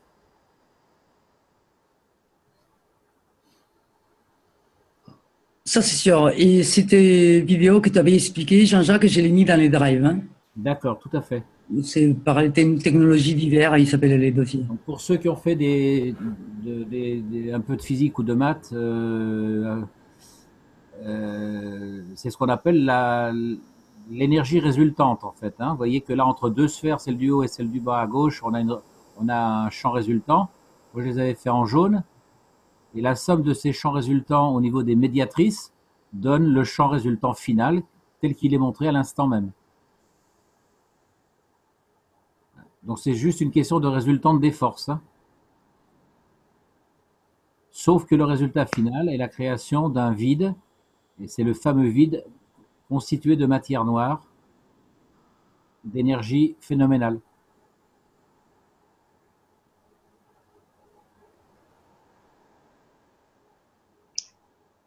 Ah, là, on le voit, le dôme. Donc le dôme est constitué par la réflexion de la sphère supérieure, hein. Parce que c'est la sphère, c'est le renvoi de la sphère extérieure qui va agir avec le centre résultant de la pyramide.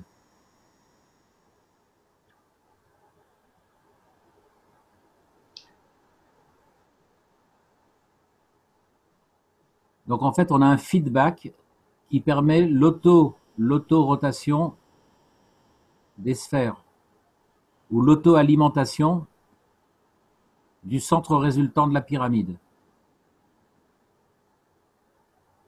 Imaginez que vous projetez de l'eau sur la sphère, donc vous allez avoir un retour de flux d'eau vers le centre.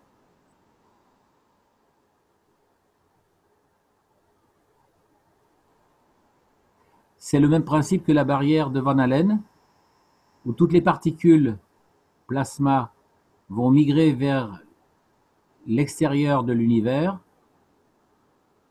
venir buter contre la barrière de Van Allen et revenir sous forme de matière. Ok.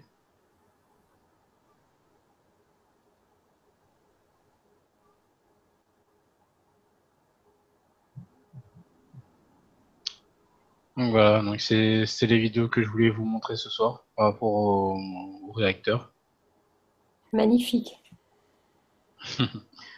Ouais, merci, c'est magnifique. Ouais, merci, Adil. Avec plaisir. Alors, si vous avez des questions ou voilà, pour pouvoir commencer à soit réfléchir ou à travailler sur le réacteur.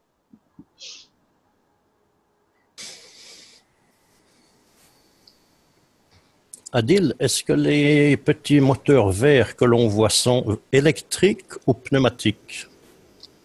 Sur la vidéo, je ne sais pas, mais je pense que, en tout cas, nous, on utilise des moteurs électriques pour l'instant. Oui, qui créent aussi un champ. Parce que quand on regarde par dessous, on voit qu'il y a eu une entrée, c'est un tube. Quand on voit le dessous du plateau, oui. Ça me pose question, ça, tiens. Pour moi, ça ressemblera à des moteurs pneumatiques qu'ils utilisent, eux. S'ils ont été rigoureux dans le dessin. C'est possible. Oui, pas bête du tout comme idée. Ouais, ça évite le champ électrique. Le moteur pneumatique peut tourner plus vite. Oui. Puis ça limite le champ. Il faut de l'énergie pour compresser l'air aussi. Puis après, il faut maintenir la pression si on veut que ça tourne tout le temps. On a des groupes frigo. Adil, par exemple. Adil, si on met des ailettes Venturi, des ailettes Tesla, on tourne à plus de 100 000 tours minute, hein. Adil, oui. Est-ce que je peux partager l'écran? Je peux vous montrer quelque chose. Oui, je te laisse partager. Partage. Si c'est pneumatique, il n'y a besoin que d'un seul moteur qui envoie la sauce sur tous les moteurs. Un compresseur. Un compresseur, voilà, ouais, effectivement. Oui, mais et à attention. distance, tu peux l'éloigner et il n'a pas d'interférence avec ses champs. Il faut que l'air soit lubrifié. Pour éviter le frottement? Voilà, ça fait le palier en même temps, c'est-à-dire que ça tourne très vite sans roulement. C'est fluide, ouais, ok. Intéressant, hein, merci. Alors, bonjour tout le monde. Est-ce que vous m'entendez? Oui. Bien. Voilà ce que j'ai expliqué à mes élèves. Voilà, c'est les pyramides que M. Kess peut faire pour un réacteur. Une mise dans la base. Attendez. Les 3 boules. Mais suivant, M. Kess dit, si ces 3 boules ont une multiple, Par exemple, ici c'est 3, ici c'est 6, ici c'est 9. Mais avant, il a expliqué ici c'est 1, ici c'est 2, ici c'est 4. Est-ce que vous vous en souvenez? Oui. Oui. Donc,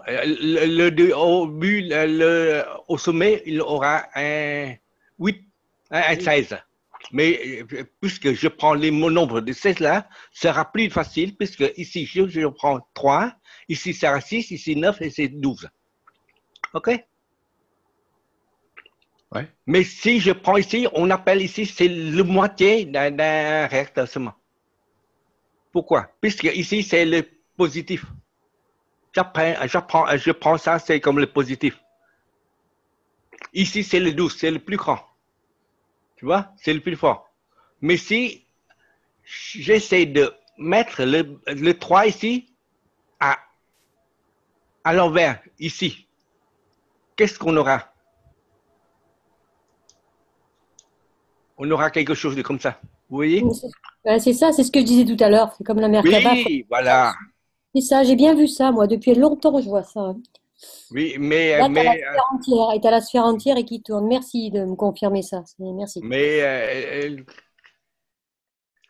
là, ce qu'on veut faire, c'est essayer de visualiser. Ce que je peux faire, je peux visualiser pour vous. Si vous mettez toute cette forme, vous aurez 2 réacteurs de sens inverse. Vous avez un réacteur positif et un réacteur négatif. Mais regardez bien. Si vous mettez ici, c'est un sphère. Ouais, c'est ça. C'est la sphère. Qu'est-ce que vous faites? Vous aurez ici, sur ces 3 côtés-là, et celui-ci, c'est sur le sphère, et c'est ce triangle-là sur une sphère avec le sommet. Donc, vous aurez... C'est bien ça? C'est ça. Pour moi, c'est ça. Depuis le départ, c'est ça. Mais je sais pas si... juste une seconde, je sais pas si vous vous rappelez au tout début des premières vidéos de Monsieur Kesh où il explique sa technologie. Il a expliqué qu'au départ, il travaillait sur des réacteurs cylindriques, sphériques, mais que c'était beaucoup trop compliqué à manier pour l'instant. Et c'est pour ça qu'il travaille sur des demi-sphères. Et donc, oui, donc il y a une Guyane. Mais en fait, une fois que tu sais faire une demi-sphère, tu sais faire une sphère après. Il a raison. Voilà, c'est ça. Dès qu'après, on va pouvoir contrôler la demi, on pourra faire la sphère entière. Voilà. Mais moi, pour moi, depuis le départ, ça ressemble à la Merkaba. En plus, c'est trop flagrant, quoi. Pour moi, il faut les deux. Quand tu m'as parlé de courber les champs, Adil, c'est là que ça m'a mis la puce à l'oreille. Je dis, bah, tu les courbes avec l'opposé, quoi. Et rappelez-vous que le schéma que tu es en train de montrer, Guyane, oui, c'est le premier niveau. Et Kesh a dit qu'il y avait 12 niveaux. Oui. Alors, attendez, j'ai un peu. Vas-y, continue. Donc, tu disais, Jean-Jacques, il y a 12 niveaux? Oui, c'est-à-dire que le Merkaba qu'on vient de dessiner, là, on peut aller jusqu'à 12. On peut avancer. Bah oui. C'est comme un fractal. Oui, mais ça fait des boules virtuelles après. Oui, ça fait toujours des sphères Donc, virtuelles. ça va faire la quantité juste parce que c'est là s'il tourne, quoi. Rappelez-vous l'image du proton que Nassim Arem. D'accord. Nassim Aramen. Oui. C'est la fleur de vie après en 5D, quoi. Enfin, en 3D, pardon. La fleur de vie, on l'a déjà ici. Hein. On l'a déjà avec un premier triangle. Mais Oui, la fleur de vie, on peut l'amener jusqu'à l'infini, enfin jusqu'à 12 niveaux. Hein. C'est ça, voilà. D'accord.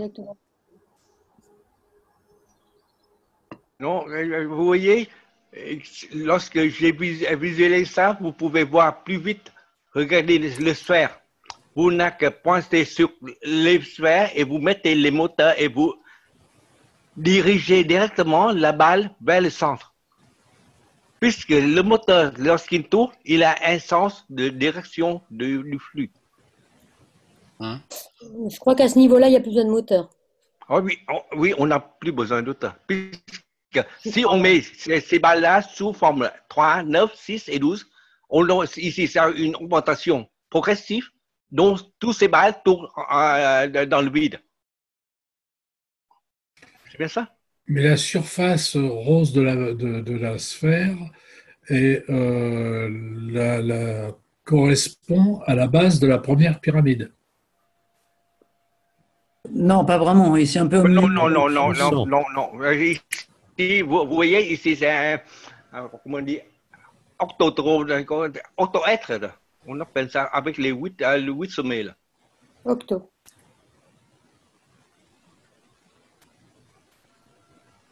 Ah, ok. Oui, Et la d'accord. sphère 1, ça doit être le rayonnement de la sphère fictive qui est créée au milieu, quoi, en fait.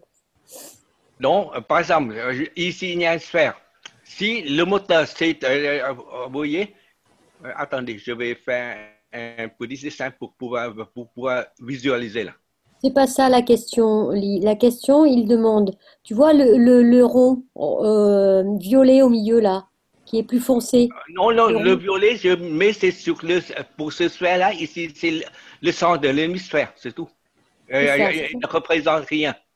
c'était ça, c'était la question qu'il te posait. Il est à mi-distance entre les deux surfaces, les bases des pyramides. Oui. Voilà, Attendez, je vais faire quelque chose pour pouvoir, vous pouvez voir là. Mais à mon avis, avec juste les 4 pyramides, on fait cet format-là, quoi. tout à fait. C'est ça, exactement. Il n'y a pas besoin de mettre plus de pyramides, quoi, tu vois, ou plus de réacteurs. Il se Non, forme moi, tout seul, quoi. Attendez. mais je crois qu'il y a même plus besoin de réacteurs à ce niveau-là, quoi. Le simple fait de ce que je dis tout à l'heure, vous faites tourner un moteur et tous les autres doivent se mettre à tourner. Oui, voilà. Puisque si, vous, par exemple, ici, je vais, ici c'est la base du moteur, ici c'est la boule. Vous voyez? Je vais le jouer.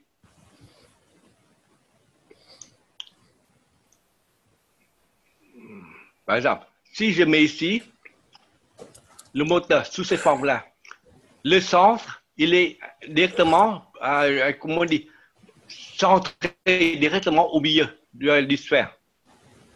Mais si j'ai 3 boules ou 4 boules, mais tous ces 4 boules-là vont centrer au milieu. C'est bien ça? Oui. Au milieu des moteurs.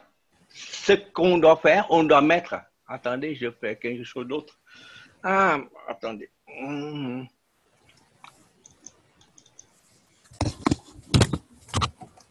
Et quel moteur tu lances en premier, Jean-Jacques? N'importe lequel. Mais non, moi je lancerai celui du milieu. Non, on ne Avec peut pas mettre au l'attention. milieu. Non, mais c'est ça en plus. C'est sûr que c'est ça.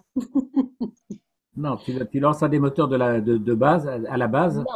Moi je lance celui du milieu, ça fait tourner tous les autres. Donc tu la lances avec ton âme, hein? Bien évidemment. Bah, je pense, hein. Enfin, je vois que ça, parce Oui, qu'il n'y a oui. pas dans l'univers, il n'y a rien, il n'y a pas de moteur. Oui, oui, oui.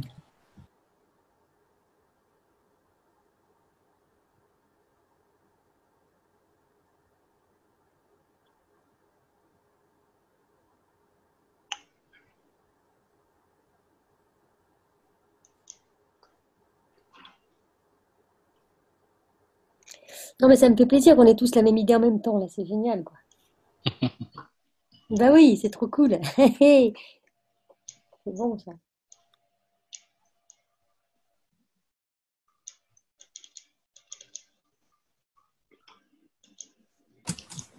Bon, en attendant, il y a la fondation Cage va mettre en place des kits réacteurs en vente sur le site de la fondation. Bon, après, je ne vais pas donner de date, mais normalement, ça devrait se faire. Oui. Alors, est-ce que vous pouvez vous m'écoutez? Oui. Oui, voilà.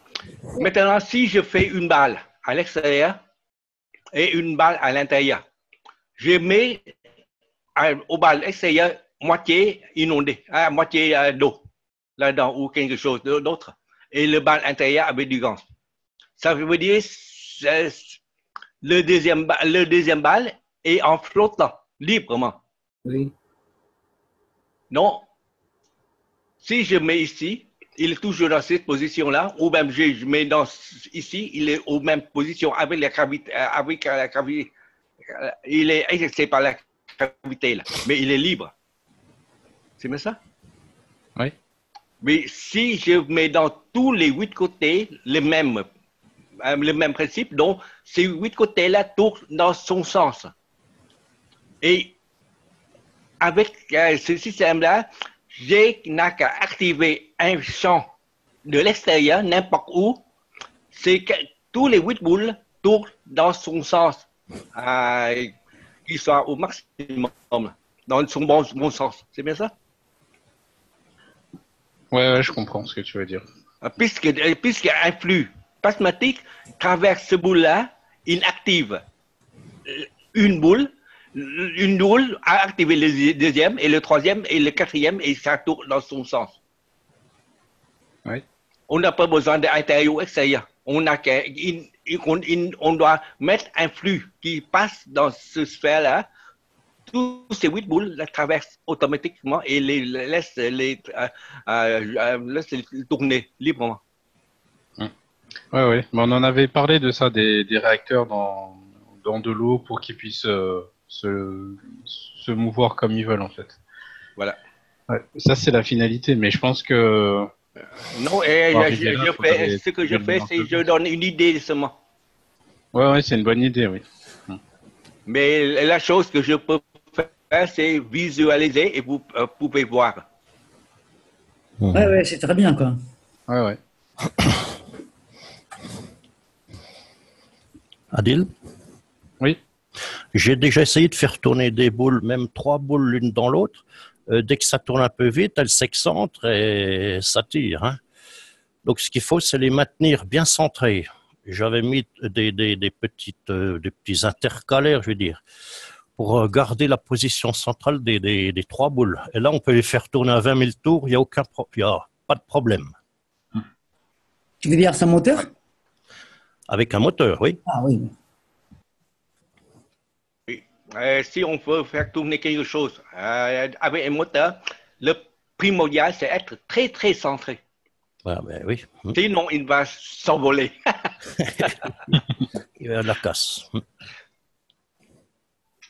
Non, tout ce que je peux vous montrer, puisque ici je viens de faire le dessin hier soir pour les expliquer. Mais je ne sais pas, est-ce qu'il peut faire au Vietnam, mais je ne sais pas. En tout cas, merci beaucoup pour ce partage. C'est bienvenue. Ouais, ce qui est marrant, c'est que je t'avais envoyé la même chose, Adil, là, tu sais, là. Ouais. On avait parlé. Oui, génial, on a parlé, mais on ne peut pas visualiser. Si, je l'ai envoyé à Adil, la vidéo, avec les 2 sphères. Mais c'est sur une vidéo de Nassim Haramein, hein. Et c'est vrai, c'est bien que ça vienne en même temps, quoi. C'est ça que je trouve génial. En fait. Puisque je veux présenter, c'est dans les 3 dimensions, là. Mais maintenant, je ne peux pas jouer avec les dessins de 3 dimensions. Si je peux, je ferai.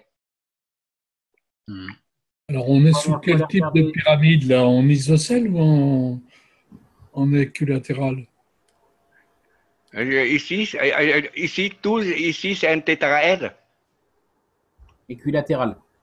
Équilatéral. Équilatéral, oui, triangle équilatéral. Oui, on appelle ça tétraèdre. Mais ici, c'est engendrement de 2 tétraèdres. Ça fait un octoèdre ou quelque chose. Je ne sais pas son nom. J'ai oublié son nom. Voilà, mais à l'intérieur de ça, on peut trouver des carrés, on peut trouver plein d'autres figures. Oui, plein d'autres figures. Mais ce qu'on a besoin ici, c'est 2 tétraèdres engendrés, mais de sens opposés. Allez sur le site de Nasrim, vous avez les animations comment à partir d'un triangle on obtient un carré, on obtient une pyramide, on obtient un tétraèdre, un octogone, etc. Comment la figure, là, elle se déploie, elle s'ouvre, c'est extraordinaire. Il a déjà fait le montage. Hein. Oui. Comme tout à l'heure, comme on dit, Jean-Jacques a dit, c'est lorsque une balle tourne, il a une direction du flux et, comme on dit, c'est intersection de 2 flux, ça donne de la lumière. Ça fait une interférence et avec les frictions de ces flux-là, ça donne, comme on dit, c'est là vraiment la matière. S'il n'y a pas de friction, il n'y a pas de matière.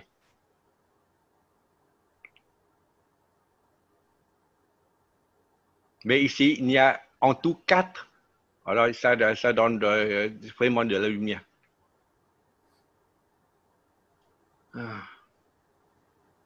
Ok.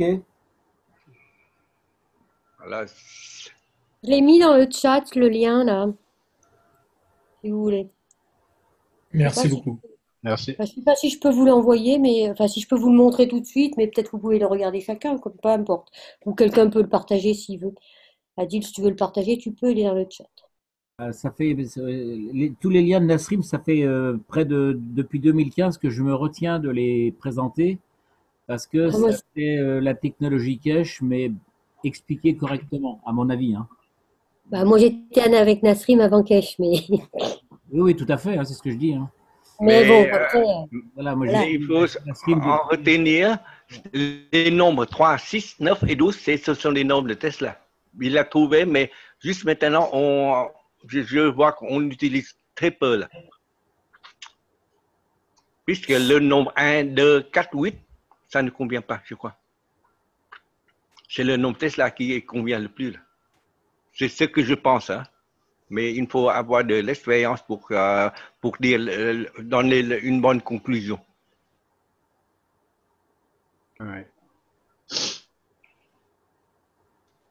Bon, bah, franchement, ce soir, ça a été super. Hein. Tu vois, je dis, je ne fais rien. Je regarde les autres travailler et les idées viennent avec moi.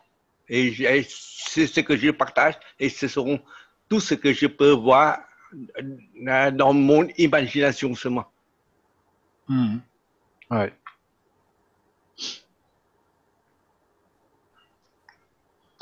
Je vous propose que on termine la séance pour aujourd'hui. Voilà. Voilà. Et je vous remercie tous pour vos partages, vos questions, vos commentaires. Et franchement, c'était super. On a passé une bonne séance. C'était super. Merci beaucoup à tout le monde. Attends, pars pas. Demain, on a cours, donc, et à 20h. Oui, demain, c'est 20h. OK. Ok. Donc, Jacques, amène tes documents. Hein. Et merci à vous tous. Hein. Ouais, merci. Merci. Oui, merci à vous tous. Bonne soirée. Merci, bonsoir. Merci. Bonne soirée. Au revoir, puisque vous partez. Au revoir, bonne soirée. Au revoir. Merci beaucoup. Bonne soirée, merci.